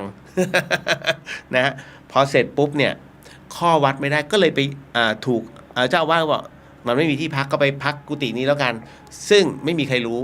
นะไม่มีใครบอกว่ากุฏิเนี้ยเป็นกุฏิของหลวงตาก็ไปอยู่พอไปอยู่เสร็จปุ๊บเนี่ยพระใหม่ไงนะข้อศีลอะไรต่างๆเนี่ยก็ยังไม่ได้เรียนรู้ไงเพิ่งจะบวชคืนแรกเล่นเลยนะฮะกำลังนอนอยู่นะฮะเสร็จปุ๊บเนี่ยนะฮะอยู่ๆก็มีตื่นขึ้นมาเพราะว่าได้ยินเสียงเหมือนมีคนเดินนะตรงกุฏิก็ตกใจก็เราเป็นพระทำไมช่างกล้าเหลือเกินเสร็จปุ๊บไม่ไหวลุกขึ้นมาสวดมนต์พอสวดมนต์อยู่สวดได้อีกสวดตามเสียงนั้นก็สวดตามตกใจเฮ้ยทำไมสวดได้แล้วสวดแบบท่านพระใหม่ต้องเอาหนังสือมากางแล้วสวดนะฮะพอสวดติดตรงนี้มีเสียงบอกว่าไม่ใช่ข้าม สอนอีกโอ้โหอยู่ไม่ได้นะ ท้ายที่สุดแล้วต้องเดินกลับมาหาเจ้าอาวาสที่อยู่ไม่ได้ครับนะฮะไม่ทราบกุฏิใคร นะมีพระมาสวดผมสวดผิดท่านยังบอกเลยผิดข้าม สวดข้าม นะฮะโดนผีสอนนะฮะอันนี้ก็อีกแบบหนึ่งเห็นไหมฮะมันก็มีเรื่องราวแบบนี้อยู่เรื่อยๆฮะก็เลยบอกเลยว่าเห็นไหมพระยังถูกผีหลอกได้แต่เป็นผีพระด้วยกันนะครับจบผ่านไป เห็นไหมหลายๆท่านเมื่อกี้เดี๋ยวขอตอบคำถามหน่อยนะครับว่าในส่วนของอะไรนะคน เบนบอกว่าสวัสดีจากอเมริกาครับผม นะฮะเดี๋ยวนะอันไหนเมื่อกี้แบบคุณบังเอิญถามว่าผู้ผลิตผู้ขายคนดื่มมีกรรมต่างกันอย่างไรครับจริงๆผู้ผลิตผู้ขายเนี่ยพอกันผลิตมาแล้วต้องมีผู้ขายอันนี้รับกรรมเท่ากันนะฮะคนดื่มเป็นคนที่ตัดสินใจว่าอยากจะดื่มหรือไม่ดื่มแล้วแต่ตัวท่านนะดังนั้นดื่มเยอะนะฮะก็ให้เขาเรียกดื่มยาพิษนะฮะก็มีผลกับร่างกายนะครับแต่ว่าถ้าดื่มพอประมาณอย่างบางคนดื่มน้ำเมาเขาเรียกว่าดื่มเป็นกระสายหมายถึงว่าดื่มให้มันวุบวาบได้มีกำลังนะฮะอันนี้โอเคนะฮะแต่ก็ยังจัดว่าทำร้ายตัวเองอยู่นะครับดังนั้นผู้ผลิตกับผู้ขายอันนี้กรรมเท่ากันแต่จริงๆแล้วผมไม่สามารถฟันธงได้นะเรื่องของกรรมเนี่ยมันเป็นเรื่องที่แปรผันได้ตามเหตุปัจจัยนะครับดังนั้นตัวกรรมทั้งหมดทั้งมวลนั้นเป็นหน้าที่ของอีกหนึ่งภพภูมิท่านจะบัญชาผมแค่บอกว่ามันควรจะต้องรับเท่ากันผู้ผลิตและผู้ขายส่วนผู้เสพก็คือคนดื่มเนี่ยนะฮะอันนี้ตามเหตุปัจจัยถ้ากินจนเสียสติพ่อแม่เป็นทุกข์ลูกเมียเป็นทุกข์อันนี้หนักก็เมาจนเตะพ่อเตะแม่ได้อันนี้จบเลยนะฮะเอาเวจีลอมอยู่นะฮะแต่ถ้าสมมุติว่าเมานะฮะแล้วก่อความเดือดร้อนให้คนอื่นอันนี้ก็พังนะฮะจึงต้องบอกว่ากรรมต่างๆเนี่ยมันแล้วแต่คนนั้นเนี่ยกระทำมากน้อยแค่ไหนนะฮะจึงต้องบอกมันต้องแบ่งแบบนี้นะครับส่วนผู้ผลิตแน่นอนผู้ผลิตผู้ขายโดนแน่ๆนะฮะให้ระมัดระวังจะสังเกตว่าผู้ผลิตผู้ขายเนี่ยเขาพยายามจะทำบุญเพราะอะไรรู้ไหมกรรมของการผลิตน้ำเมาแม้ว่าจะไม่ใช่ผู้ที่เสพโดยตรงนะฮะอันนี้คิดแล้วทำคิดที่จะรับมาแล้วไปขายคิดแล้วทำมีผลกระทบโลกไหมฮะกระทบโลกผู้ผลิตมาเนี่ยนะตามความคิดแล้วก็ทำขายเห็นไหมผู้ผลิตผู้ขายเท่ากันส่วนผู้ซื้อคิดแล้วทำก็คือฉันจะดื่มก็ได้ไม่คิดนะฮะไม่คิดแต่ทำคือไม่อยากดื่ม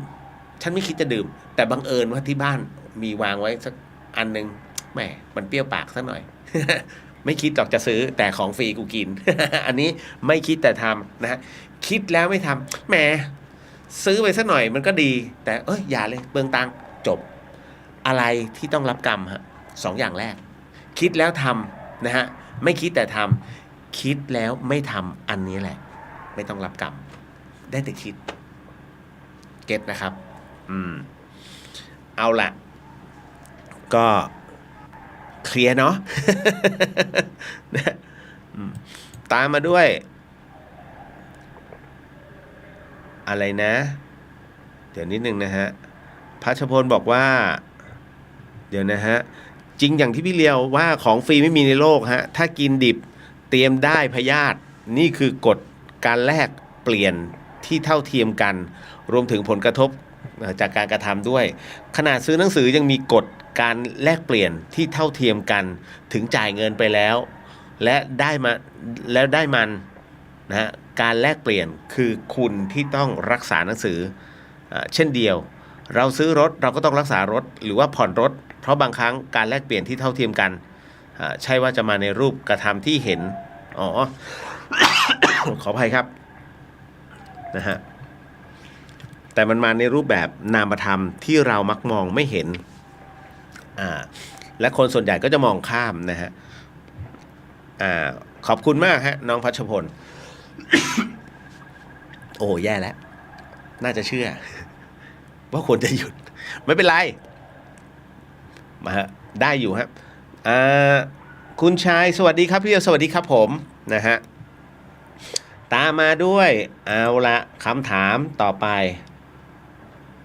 อุ๊ยเราลืมนั่งสมาธิใช่ไหม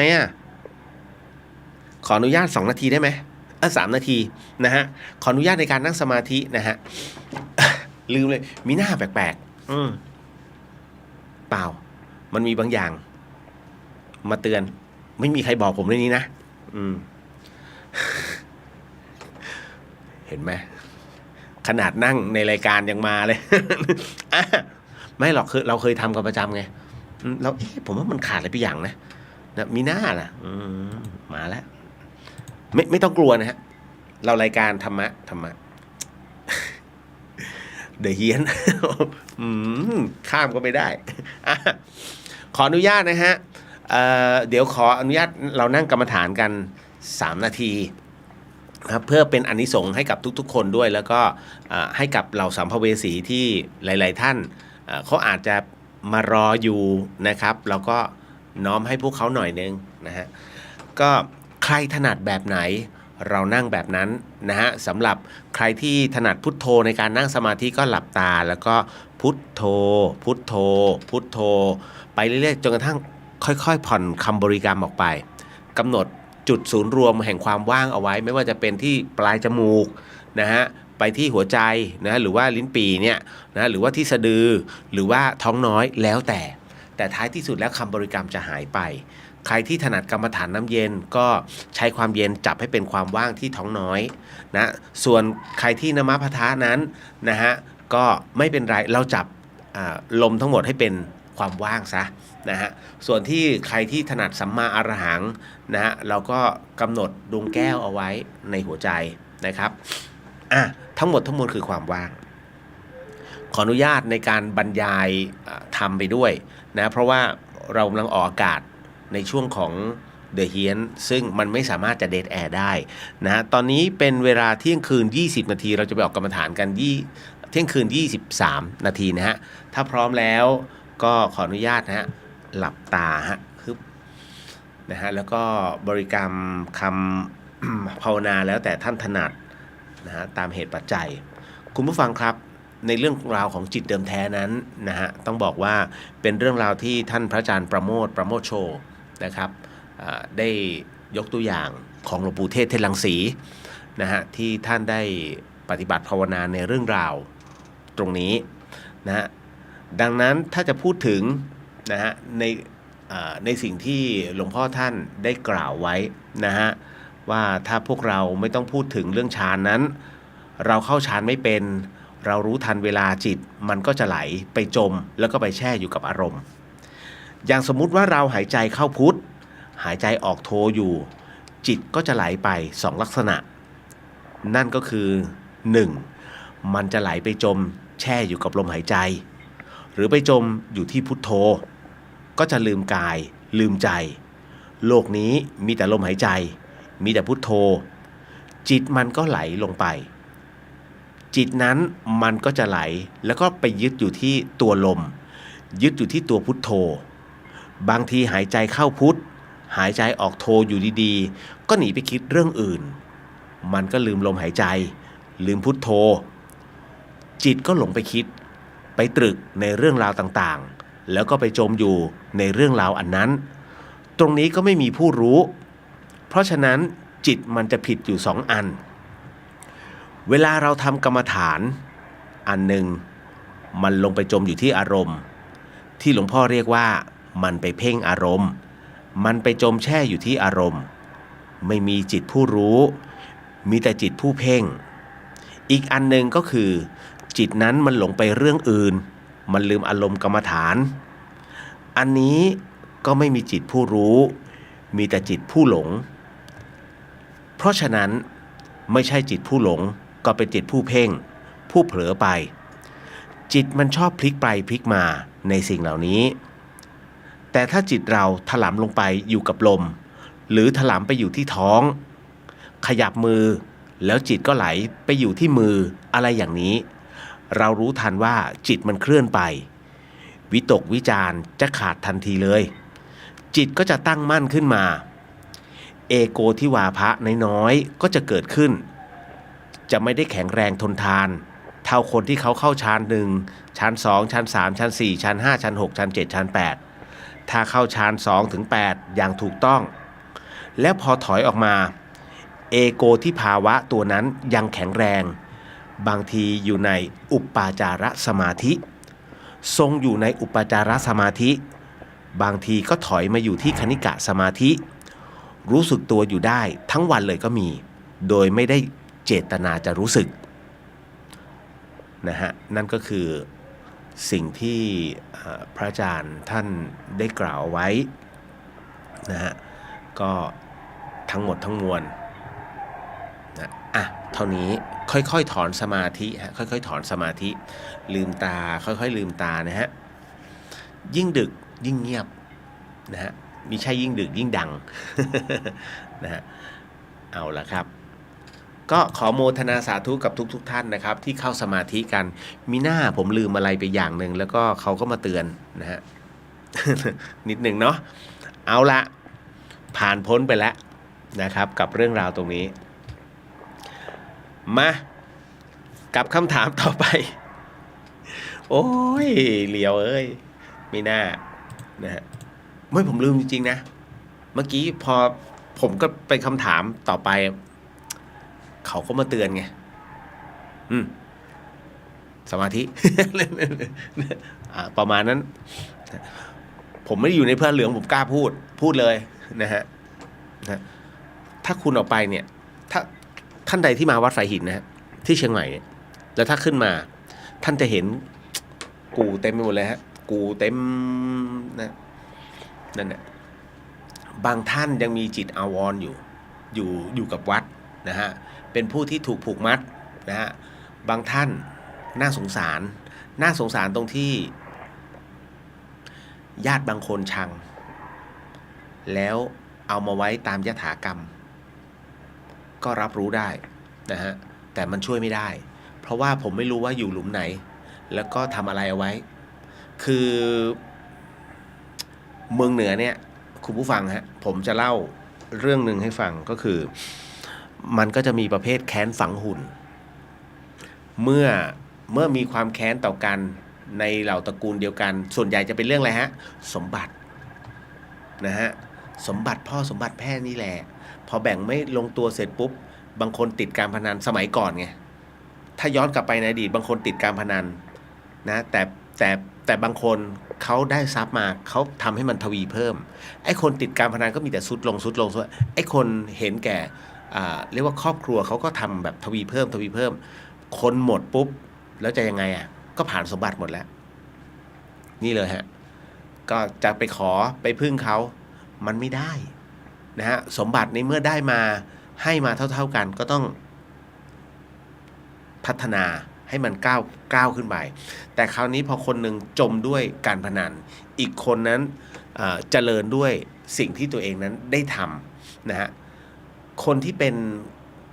ติดการพนันก็มีความรู้สึกว่าเฮ้ยทำไมมันรวยเอาอิจฉาเขาอีกทั้งที่ปัญญาก็มีไม่ยอมคิดว่าก็มึงเล่นแต่การพนันนะฮะเพราะฉะนั้นพอถึงณตรงนั้นเสร็จปุ๊บเกิดเป็นความแค้นขึ้นมาแค้นอะไรก็แล้วแต่กลับมาพานไงตัวเองผ่านตัวเองของตัวเองไปแล้วยังไปพานนะฮะเพราะฉะนั้น พอเกิดตัวนี้ขึ้นมาเนี่ยเวลาสมมุตินะมันมีการตายเกิดขึ้น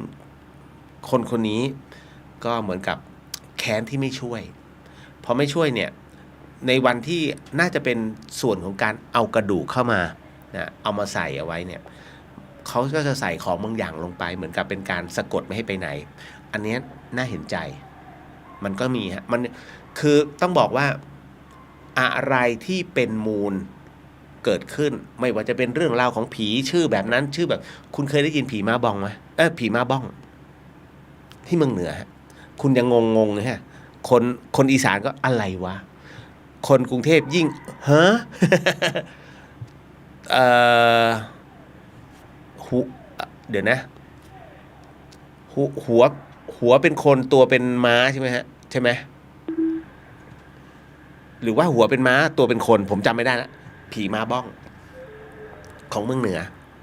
นะฮะแล้วก็มีคนเคยเคยเห็นจริงๆอันนี้คือเรื่องราวที่มันเกิดขึ้นคนใต้ก็งงอะไรวะถูกไหมฮะเพราะว่าไม่เคยรับรู้เรื่องราวเหล่านี้มันเป็นเรื่องราวเขาเรียกวิญญาณตามพื้นถิ่นซึ่งผมเองก็เมื่อมาอยู่เมืองเหนือถึงจะรู้ไงว่าอ๋อมันมีเรื่องราวอย่างนี้ด้วยมันมีเรื่องพิธีกรรมแบบนี้ด้วยมันมีอะไรที่โหดๆแบบนี้ด้วยซึ่งเขาปิดเป็นความลับแต่มันยังทำอยู่ในปัจจุบันถูกไหมฮะนั่นแหละนั่นมันคือมันเขาเรียกมันเป็นประเพณีนะฮะมันก็จะถึงได้บอกว่าเรื่องบางเรื่องที่เล่าออกไปเนี่ยมันเป็นเรื่องราวเฉพาะถิ่นซึ่งมันเกิดขึ้นแล้วก็คงยังมีอยู่ถ้าไปบอกว่าเอ้ยไม่จริงเราไม่มีเดี๋ยวก่อนทั้งหมดทั้งมวลเนี่ยฮะมันมีเรื่องราวจริงๆคุณเชื่อเรื่องคุณทวดของคุณไหมอะไรเหรอพี่เลียวคุณทวดก็คุณเน่ะเคยมีคุณทวดเชื่อไหมเอ้าแน่นอนมันก็ต้องมีคุณทวดอ่ะถูกต้องไงก็มันมีคำว่าคุณทวดขึ้นมาหรือว่าทวดของทวดเนี่ยมันก็มีแต่คุณไม่เคยเห็นถูกไหมฮะคุณไม่เคยเห็นคุณทวดของคุณทวดถูกเพราะคุณเกิดไม่ทันแต่มันมีเรื่องราวคุณทวดของคุณทวดลูกเนี่ยนะมาจากเมืองจีนนะหรือว่าคุณทวดของทวดตอนเมื่อก่อนนี้ท่านเป็นผู้ที่รักษาการอยู่ในเขตแคว้นตรงนี้นะเป็นเจ้าเมืองตรงนี้นะเห็นไหมเป็นเรื่องราวของคุณทวดซึ่งแต่คุณกลับเชื่อไงเฮ้ยจริงเหรอมันทำไมคุณไม่คิดว่าเฮ้ยเรื่องผีมันน่าจะมีจริงนะก็เหมือนกันไงทวดเราทวดนะฮะทำไมจึงเชื่อว่าคุณมีทวดของทวดอีกทีหนึ่งทางที่ก็ไม่เคยเห็นถูกไหมฮะนี่แหละยกตัวอย่างง่ายๆให้เห็นภาพเลยเพราะฉะนั้นเรื่องทุกเรื่องมันมีที่มาที่ไปนะฮะก็เลยต้องบอกก่อนนะครับว่ามันเป็นอย่างนี้นะฮะเอาละมีความสงสัยค่ะว่าเทพเจ้าพระเจ้าพระพุทธเจ้าพระโพธิสัตว์อันนี้ผมตอบไปยังเนี่ยผมคุ้นๆมากเลยคำถามนี้นะฮะเทพเจ้าพระเจ้าพระพุทธเจ้าพระโพธิสัตว์สิ่งศักดิ์สิทธิ์จำพวกผีหรือว่าพวกสารต่างๆเนี่ยมีความต่างในการนับถือยังไงให้ประโยชน์ยังไงครับผมเข้าใจผู้ถามอันนี้คิดว่ายังไม่ได้ตอบนะฮะมีความสงสัยค่ะว่าเทพเจ้าพระเจ้าพุทธเจ้าพระโพธิสัตว์สิ่งศักดิ์สิทธิ์ผีก็คือพวกผีต่างๆพวกสารต่างๆเนี่ยฮะมีความต่างในการนับถือยังไงแล้วให้ประโยชน์ยังไงฮะน่าสนใจกับคำถามนี้มั่งนะฮะเดี๋ยวขออนุญาต ก็ทำเท่าที่ทำได้ตอบเท่าที่ตอบได้เนาะ นะฮะก็เดี๋ยวตอบข้อสงสัยกันนะว่ามีผู้สงสัยว่าเทพเจ้าพระเจ้าพระพุทธเจ้าพระโพธิสัตว์สิ่งศักดิ์สิทธิ์นะวงเล็บว่าผีแล้วก็พวกสารต่างๆเนี่ยนะฮะริมถนนเนี่ยมีความต่างในการนับถือยังไงให้ประโยชน์ยังไงครับนะฮะก็ต้องบอกว่าเทพเจ้าเหมือนผมเคยตอบนะอันนี้คุณรู้ใช่ป่ะเทพเจ้าเขาก็จะมีผู้ที่นับถือในส่วนตรงนั้นก็คือเมื่อขอแล้วมักจะให้นะฮะเป็นผู้ให้เทพเจ้าเนี่ยมักจะเป็นผู้ให้นะฮะพระเจ้ามักเป็นผู้รับขอแล้วรับนะฮะรับในสิ่งที่รับความรักไปลูกนะฮะลูกส่งความทุกข์มาเราแก้ให้ในส่วนของพระเจ้านะครับพระพุทธเจ้านั้นท่านชี้ให้เห็นหลักแห่งความจริงหลักแห่งทุกข์และการพ้นทุกข์จบแล้วแค่พุทธเจ้านี่ทุกอย่างจบแล้วนะแล้วก็พระโพธิสัตว์คือผู้ให้พระโพธิสัตว์คือผู้ให้คือผู้ที่โปรดนะฮะเป็นผู้ที่โปรดสรรพสัตว์ทั้งหมดทั้งมวลนะฮะให้ก่อนแล้วตัวท่านไหว้ทีหนึ่งนะฮะไม่ว่าจะเป็นเจ้าแม่กวนอิม หรือว่าจะเป็นพระโพธิสัตว์ต่างๆนะฮะในของมหายานหรือว่าหินยานนะครับรวมไปถึงในส่วนของอะไรล่ะพระยูไรนะครับนะฮะตรงนั้นนะครับแล้วก็สิ่งศักดิ์สิทธิ์ประเภทผีประเภทสารอันนี้เป็นส่วนของที่ท่านมาทำบารมีก็ต้องให้คล้ายๆกับเทพเจ้าเทพมักจะให้นะฮะไม่พูดถึงสงครามมหาเทพนะอันนั้นนิยายนะครับเทพก็มีหลายคนนะฮะต้องบอกว่าถ้าทางกรีกก็จะเป็นพวกเซอุสนะฮะพวกโพไซดอนนะพวกอะไรล่ะถ้าเทพเจ้าความงามก็เดวิดความหล่อเดวิดใช่ไหมฮะแล้วก็วีนัสนะฮะอันนั้นคือความหล่อความงามนะฮะเทพเจ้าความรักก็อะไรนะกามเทพใช่ไหมฮะอันนี้แล้วแต่อันนี้ก็คือเทพของเขานะพระเจ้าก็อย่างที่เราก็เข้าใจตามศาสนานะครับแล้วก็พระพุทธเจ้าแน่นอนที่สุดที่ผมบอกว่าแค่พระพุทธเจ้าก็จบแล้วก็คือว่าท่านสอนเรื่องของการเรื่องของให้รู้จักทุกข์และการพ้นทุกข์นะสอนแค่2เรื่องทุกอย่างมันคือทุกข์ความอยากรวยก็คือทุกข์ถูกไหมฮะความยากจนก็คือทุกข์นะฮะแล้วอะไรคือการพ้นทุกข์พระพุทธเจ้าจึงสอนนะฮะแค่นั้นเลยฮะทั้งหมดทั้งมวลที่ท่านขอเทพเจ้าขอศาลขอท่านพระโพธิสัตว์ขอพระเจ้ามันคือความทุกข์ที่เกิดขึ้นนั่นนะฮะแต่พระพุทธเจ้าท่านจึงสอนแล้วต้องดับให้เป็นเมื่อทุกข์แล้วคุณจะมาแบกความทุกข์เอาไว้โดยไม่รู้จักวางเนี่ยมันเหนื่อยนะฮะแต่ถ้าคุณวางทั้งหมดทั้งมวลลงไปความแค้นที่เคยแค้นวางปึ้งใจโล่งมันเบานะฮะแค่นั้นก็แล้วแต่ว่าเราจะเลือกแบบไหนนะฮะให้ประโยชน์ยังไงบอกไปแล้วนะจ๊ะจบข่าวต่อมาโอ้โหมีคำถามนะฮะบอกว่าอยากทราบว่าคนประเภทดีก็ไม่ทำชั่วก็ไม่ทำคนแบบนี้เมื่อตายลงจะไปอยู่ภพภูมิไหนคะอันนี้ต้องบอกก่อนนะฮะว่าคิดว่ามีจริงป่ะคนที่ทำดีก็ไม่ทำชั่วก็ไม่ทำช่วงเวลาที่คุณไม่เห็นนะฮะต้องดูก่อนฮะคุณต้องดูว่าการคิดของเขาประมาณไหนนะฮะการกระทำของเขามีบ้างไหมนะฮะเพราะฉะนั้นในเรื่องของเรื่องระบบตรงนี้ฮะเมื่อเราไม่เห็นอย่าเพิ่งสรุปว่าเขาจะอะไรนะดีก็ไม่ทำบางทีเขาก็ทำดีนะคิดดีพูดดีทำดีมันไม่มีหรอกฮะคนที่ดีก็ไม่ทำชั่วก็ไม่ทำนะเมื่อตายลงแบบไหนถ้าสมมุติมันมีจริงคนประเภทนี้เมื่อตายปุ๊บก็คือตามวาระแห่งจิตสุดท้ายจะไปตรงไหนแล้วแต่อยู่ภพภูมิไหนตามจิตสุดท้ายของเขาแล้วก็ตามบินของบุพกรรมที่เคยทำมาทั้งอดีตชาติและปัจจุบันชาตินะฮะเพราะฉะนั้นก็จะพิจารณาตามเหตุปัจจัยนะตรงนั้นนะครับมิใช่ว่าอยู่ๆแล้วเฮ้ยนะมึงลงนรกไม่ได้นะครับเพราะฉะนั้นเรื่องราวเดี๋ยวผมต้องบอกก่อนนะว่าเรื่องนรกสวรรค์เป็นเรื่องอาจินไตยจะบอกว่ามันไม่มีจริงแน่ใจเหรอฮะถ้าคิดว่าอันนี้ผมกำลัง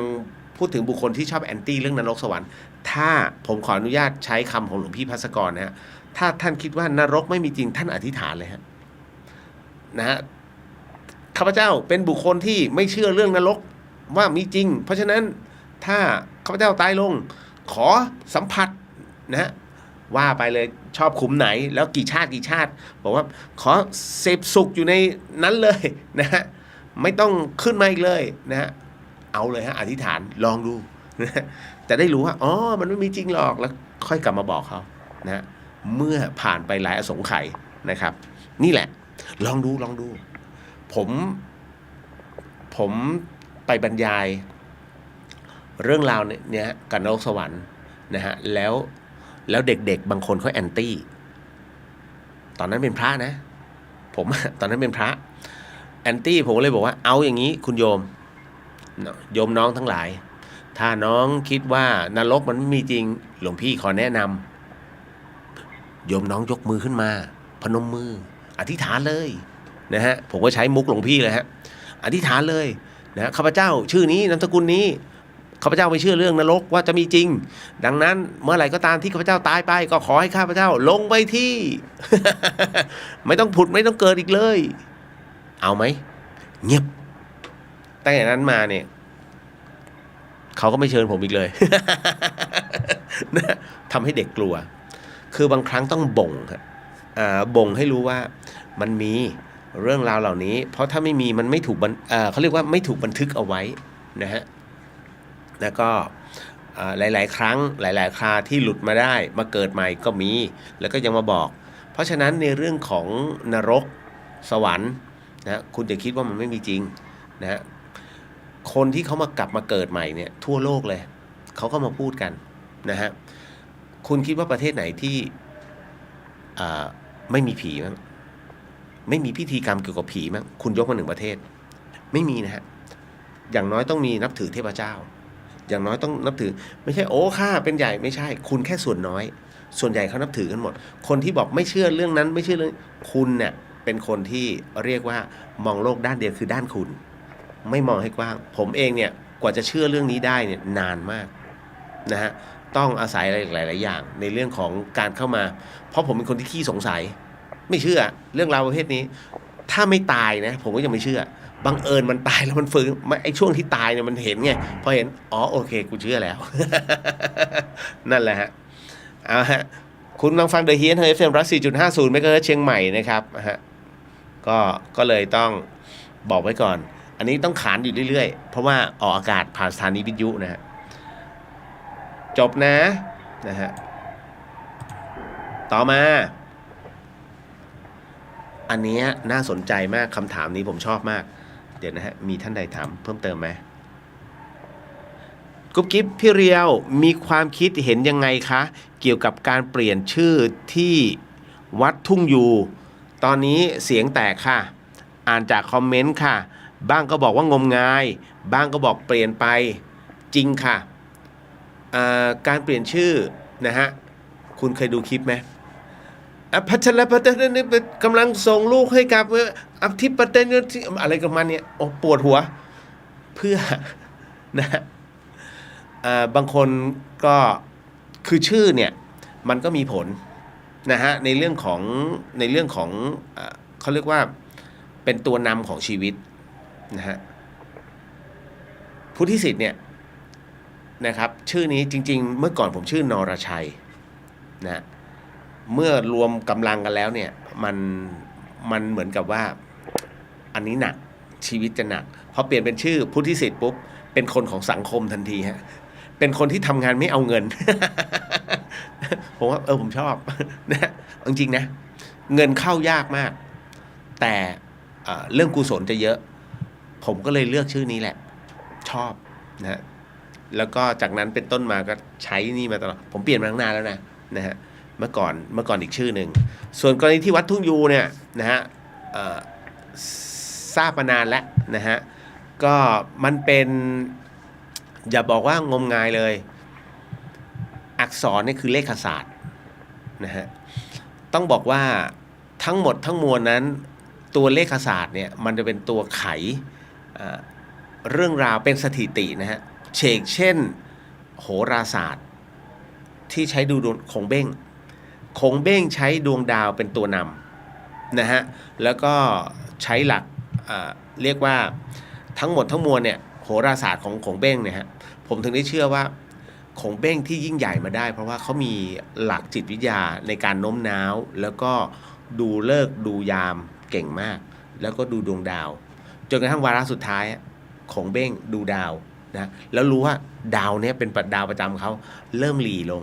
ชีวิตก็หลีตามแล้วเป็นงั้นจริงสุดท้ายของเบ้งตายนะฮะก็เช่นเดียวกับกรณีของที่วัดทุ่งยูนะฮะที่คนไปรอกันอันนั้นเขาเรียกเวอร์นะฮะแล้วก็จัดลำดับในส่วนของคุณอ่านข่าวไหมที่ต้องไปรอถึง5 วันถึงจะถึงคิวนะฮะเอาจริงนะถ้าเป็นผมเป็นท่านนะผมยกเลิกทั้งหมดทั้งมวลเพราะท่านกำลังนำความทุกข์มาสู่ประชาชนที่เขาอยากทำตรงนั้นนะฮะแล้วพระศาสนามันเสื่อมนะอันนี้ที่เชียงใหม่ฮะทุ่งยูที่เชียงใหม่ คือไม่ใช่ไม่เห็นด้วยนะฮะเพียงแต่ว่าท่านจัดระบบใหม่นะฮะลงคิวเลยมาวันนี้ไม่ใช่ให้ไปรอดูเหมือนเท่แต่มันไม่เท่นะฮะ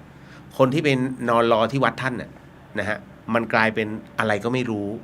นะฮะอันนี้ด้วยความเคารพนะฮะในพระพุทธศาสนาเช่นกันถ้าองค์พระศาสดาองค์พระสัมมาสัมพุทธเจ้าผู้เป็นอาจารย์ใหญ่เนี่ยนะฮะท่านรับรู้ได้ท่านก็จะบอกหยุดสักวาระไหมเพื่อที่จัดระบบใหม่นะฮะแล้วก็จะได้โยมเขาจะได้ไม่ลำบากนะฮะต้องบอกว่าพระพุทธศาสนาเนี่ยนะฮะมีศาสตร์ทุกศาสตร์อยู่ในตัวเดียวกันไม่ปฏิเสธเรื่องของการดูให้อะไรนี้เขาเรียกเป็นการสงเคราะห์โยมมาขอเองท่านก็มีของของท่านอยู่นั้นอันนี้ไปโทษพระไม่ได้นะเพียงแต่ว่าต้องโทษที่วางระบบในเรื่องของการจัดการนะฮะให้มันเป็นข่าวซึ่งทำใหม่เถอะหลวงพี่นะฮะผมไม่รู้จักท่านเป็นการส่วนตัวนะฮะแต่ก็พอรับรู้นะฮะว่าประมาณหนึ่งนะฮะท่านเก่งฮะท่านเก่งบอกเลยเพียงแต่นะตรงนี้เลยต้องบอกว่าที่มันเป็นข่าวกันแล้วท้ายสุดเห็นไหมทุกคนก็มาโจมตีพระศาสนามันไม่เป็นการดีเพราะว่าคนที่โพสต์ลงไปว่านี่นู่นนะมันเกิดเป็นกรรมสำหรับเขาแล้วนะฮะทั้งกายกรรมวจีกรรมมโนกรรมในเรื่องของการทำในเรื่องของระบบความคิดกรรมมันเกิดกับเขาเป็นที่เรียบร้อยหลวงพี่ต้องคิดตรงนี้ด้วยนะฮะว่าสิ่งที่ท่านทำอยู่อะท่านไม่ผิดเพราะโยมมาขอการสงเคราะห์และหลวงพี่เนี่ยเริ่มดูตั้งแต่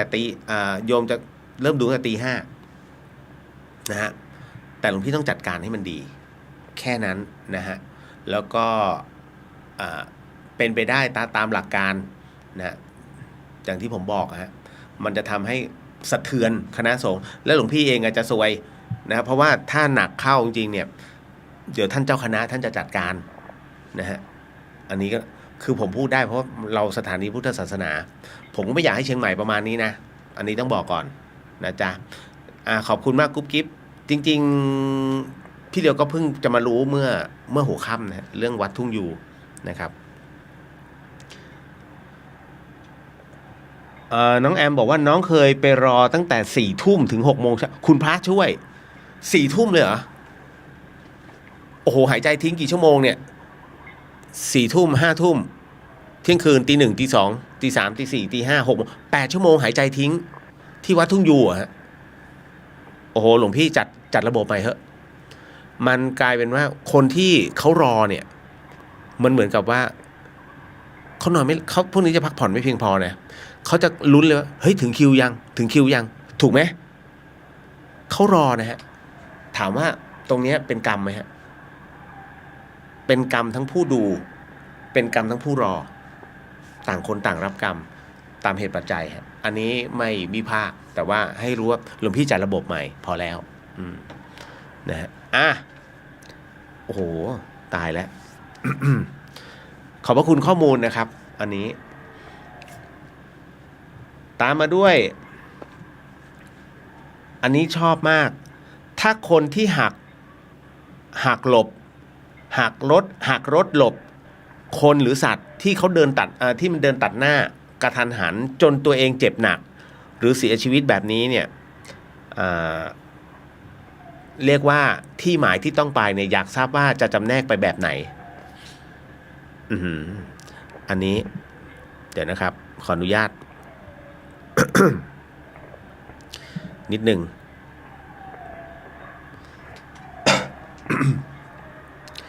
ขออนุญาตครับคุณผู้ฟัง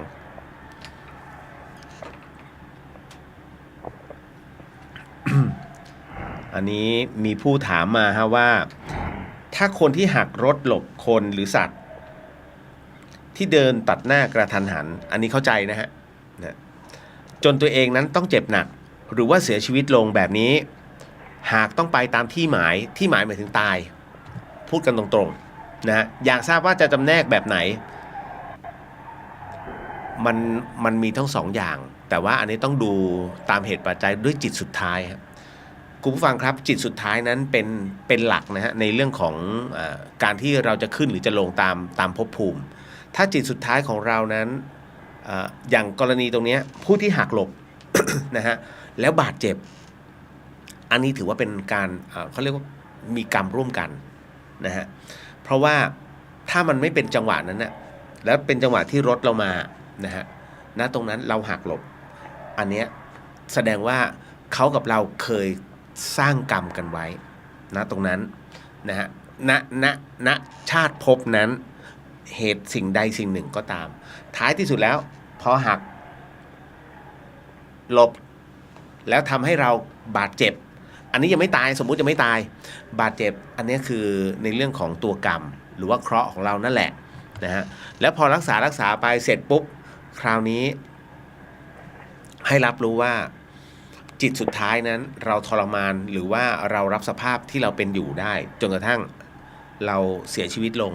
ถ้ายอมรับมันได้วางอุเบกขาลงได้เนี่ยไปสู่ภพภูมิที่ดีทันที นะครับหมายถึงว่าวาระกรรมที่เราเคยทำกับเขาเอาไว้หมดลงแล้ว นะฮะชดใช้กันหมดแล้วนะฮะจึงได้สู่ภพภูมิที่ดีแต่ถ้ากรณีที่หักลดหลบแล้วทำให้ตัวเราตายนะฮะทันที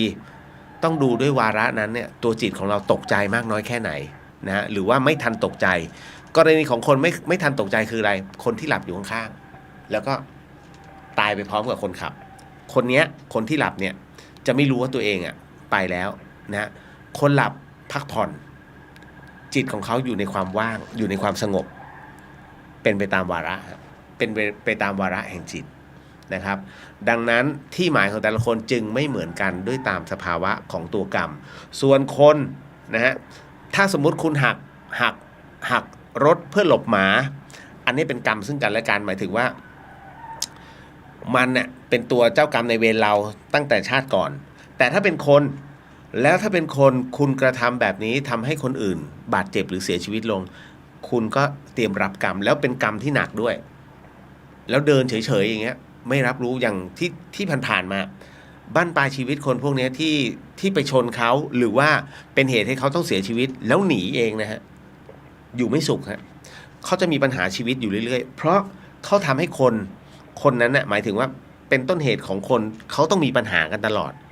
คุณหนีไม่พ้นผมถึงบอกว่าผลกรรมเนี่ยมันส่งผลฮะของฟรีจึงไม่มีในโลก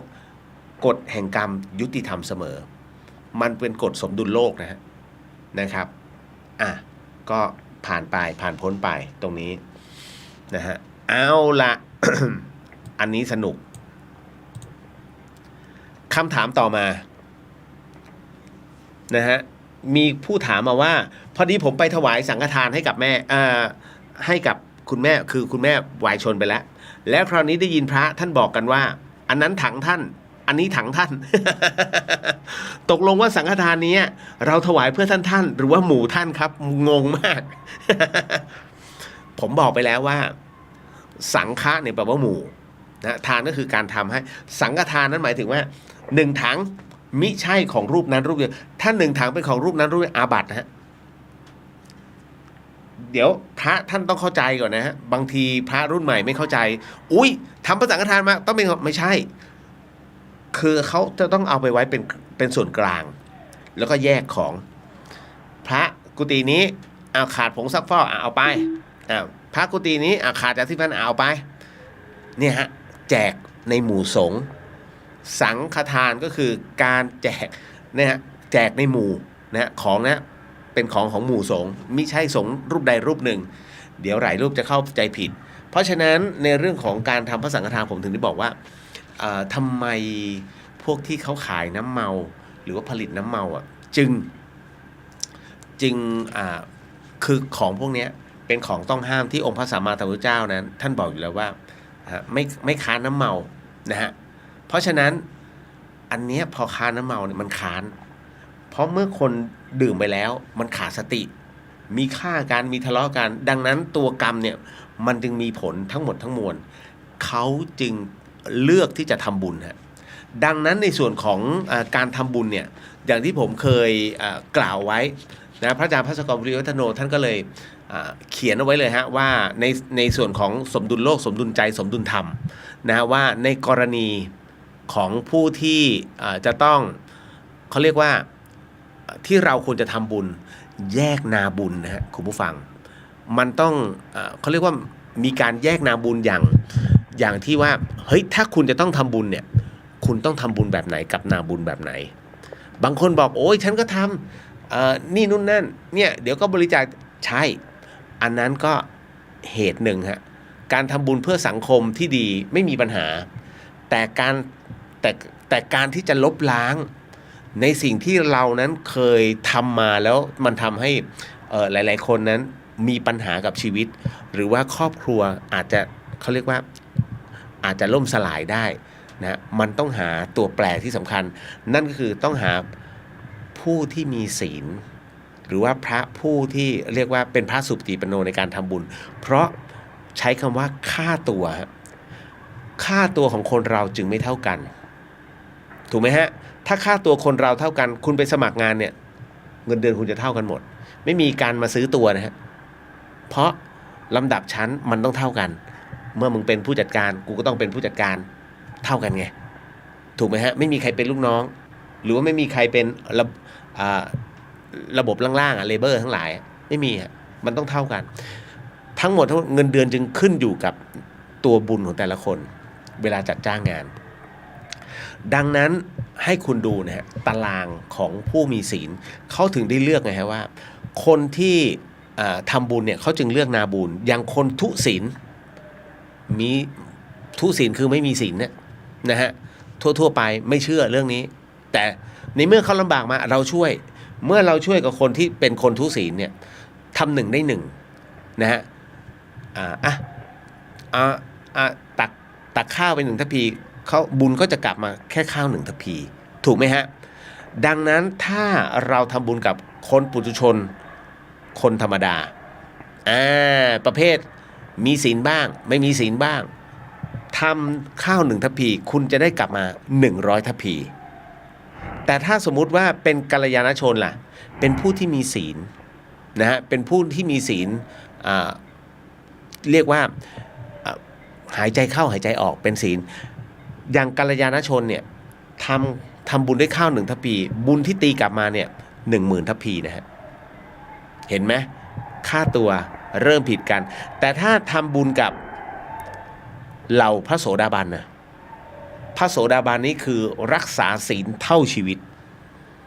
นะฮะไม่ผิดจะไม่ผิดตอนเอาปืนยิงกูก็จะไม่ผิดศีลนี่โสดาบันฮะทำบุญ1ทัพพีโสดาบันฮะคุณจะได้ข้าวกลับมา1 ล้านทัพพีฮะแต่ถ้าทำบุญกับพระสกิทาคามีล่ะทำบุญ1ทัพพีคุณจะได้กลับมา100 ล้านทัพพีแต่ถ้าเป็นพระอนาคามีที่ทำบารมีนะฮะทำบุญ1ทัพพีแต่คุณจะได้กลับมานะฮะเป็นข้าวเนี่ยฮะถึง1,000 ล้านทัพพีแล้วถ้าทำบุญกับพระอรหันต์ล่ะฮะโอ้โหอันนี้ หมดคำพูดถ้าคุณทำบุญกับพระอรหันต์นั้น1ทัพพีคุณจะมีกินมีใช้ไปตลอดเขาเรียกว่าเป็นอัปปมาโนมันนับไม่ได้ฮะเพราะฉะนั้นทั้งหมดทั้งมวลเนี้ยผมไม่ได้กล่าวเองและหลวงพี่ภัสกรไม่ได้กล่าวเองอันนี้มีเขียนฮะแล้วอันนี้ก็ย่อมาจากในเรียกว่าในเวลามาสูตรนะของพระสุตตันตปิฎกนะอยู่ในสีหนาฏวรรคที่2นะฮะนะเรียกว่าอังคุตรนิกายนวกานิบาตไปดูได้มันมีเพราะฉะนั้นจึงมิได้แอบอ้างพูดขึ้นมาลอยๆนะฮะนี่คือการทำบุญต่อนาบุญเพราะฉะนั้นเขาจึงเลือกไงแล้วก็เลือกที่จะสร้างวัดนะฮะไม่ใช่มาทำบุญแบบจะต้องแบบเฮ้ยจะต้องนี้ไม่เขาโฟกัสไปเลยแล้วก็ปั้งเดียวฮะจบเลยนะ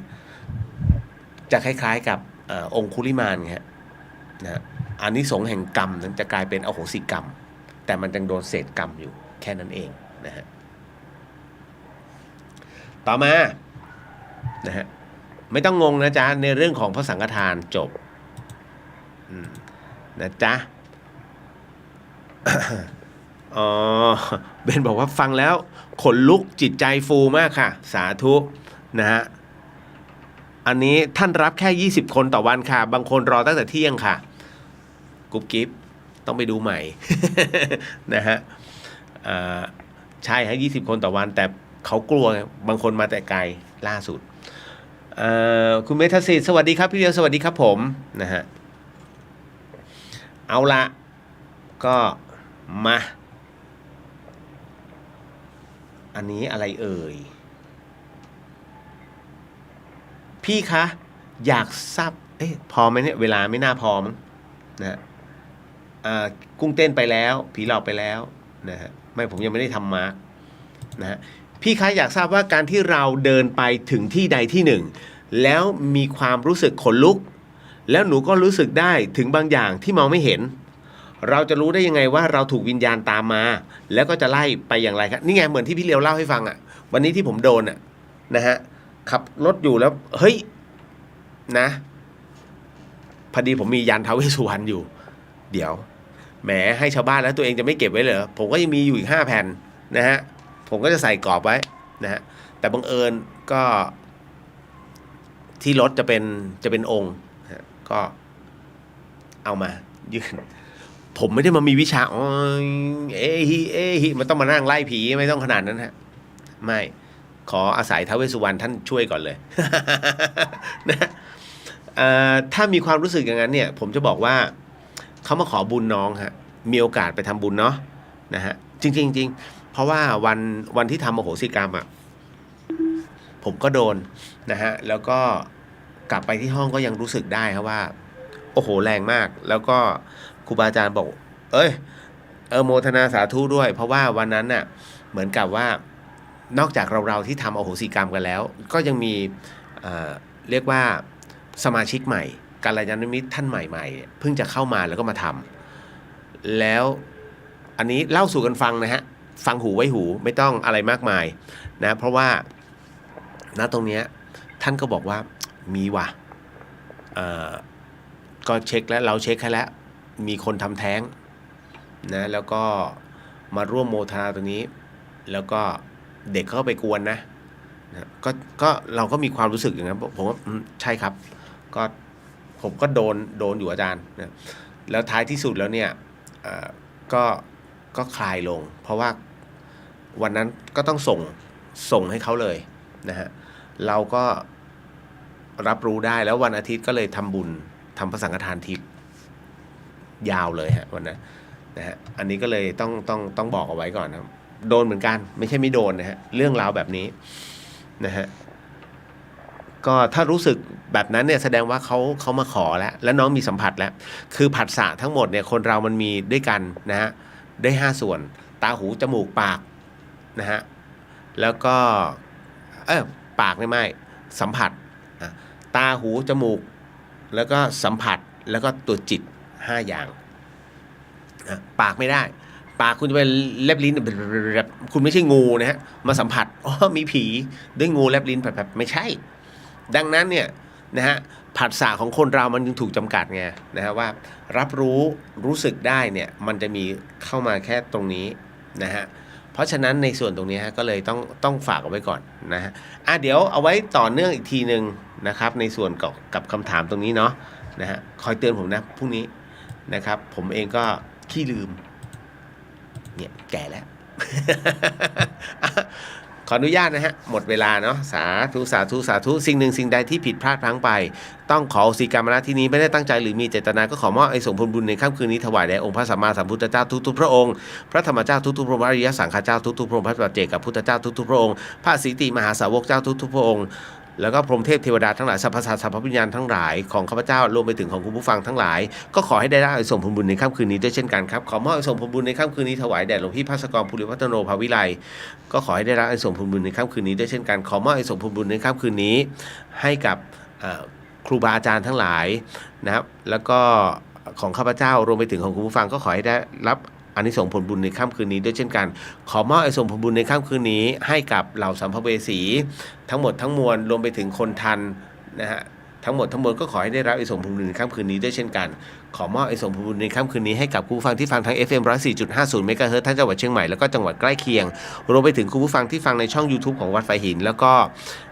ช่อง Facebook ของวัดฝายหินก็ขอให้ได้รับอานิสงส์ผลบุญในค่ำคืนนี้ด้วยเช่นกันครับขอมอบอานิสงส์ผลบุญในค่ำคืนนี้ให้กับผู้ฟังทางช่อง Facebook พุทธิสิทธิ์รัตนสมบูรณ์แล้วก็เรียวเดอะเฮียนก็ขอให้ได้รับอานิสงส์ผลบุญในค่ำคืนนี้ด้วยเช่นกันนะฮะ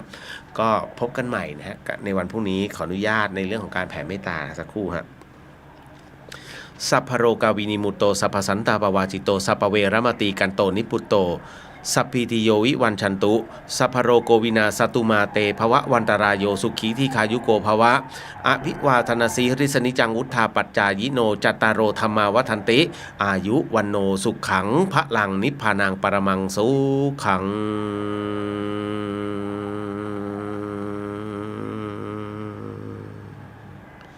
สาธุสาธุสาธุครับแล้วเจอกันนะฮะวันพรุ่งนี้บ๊ายบาย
เชิญชวนทุกท่านเข้าวัดเข้าวา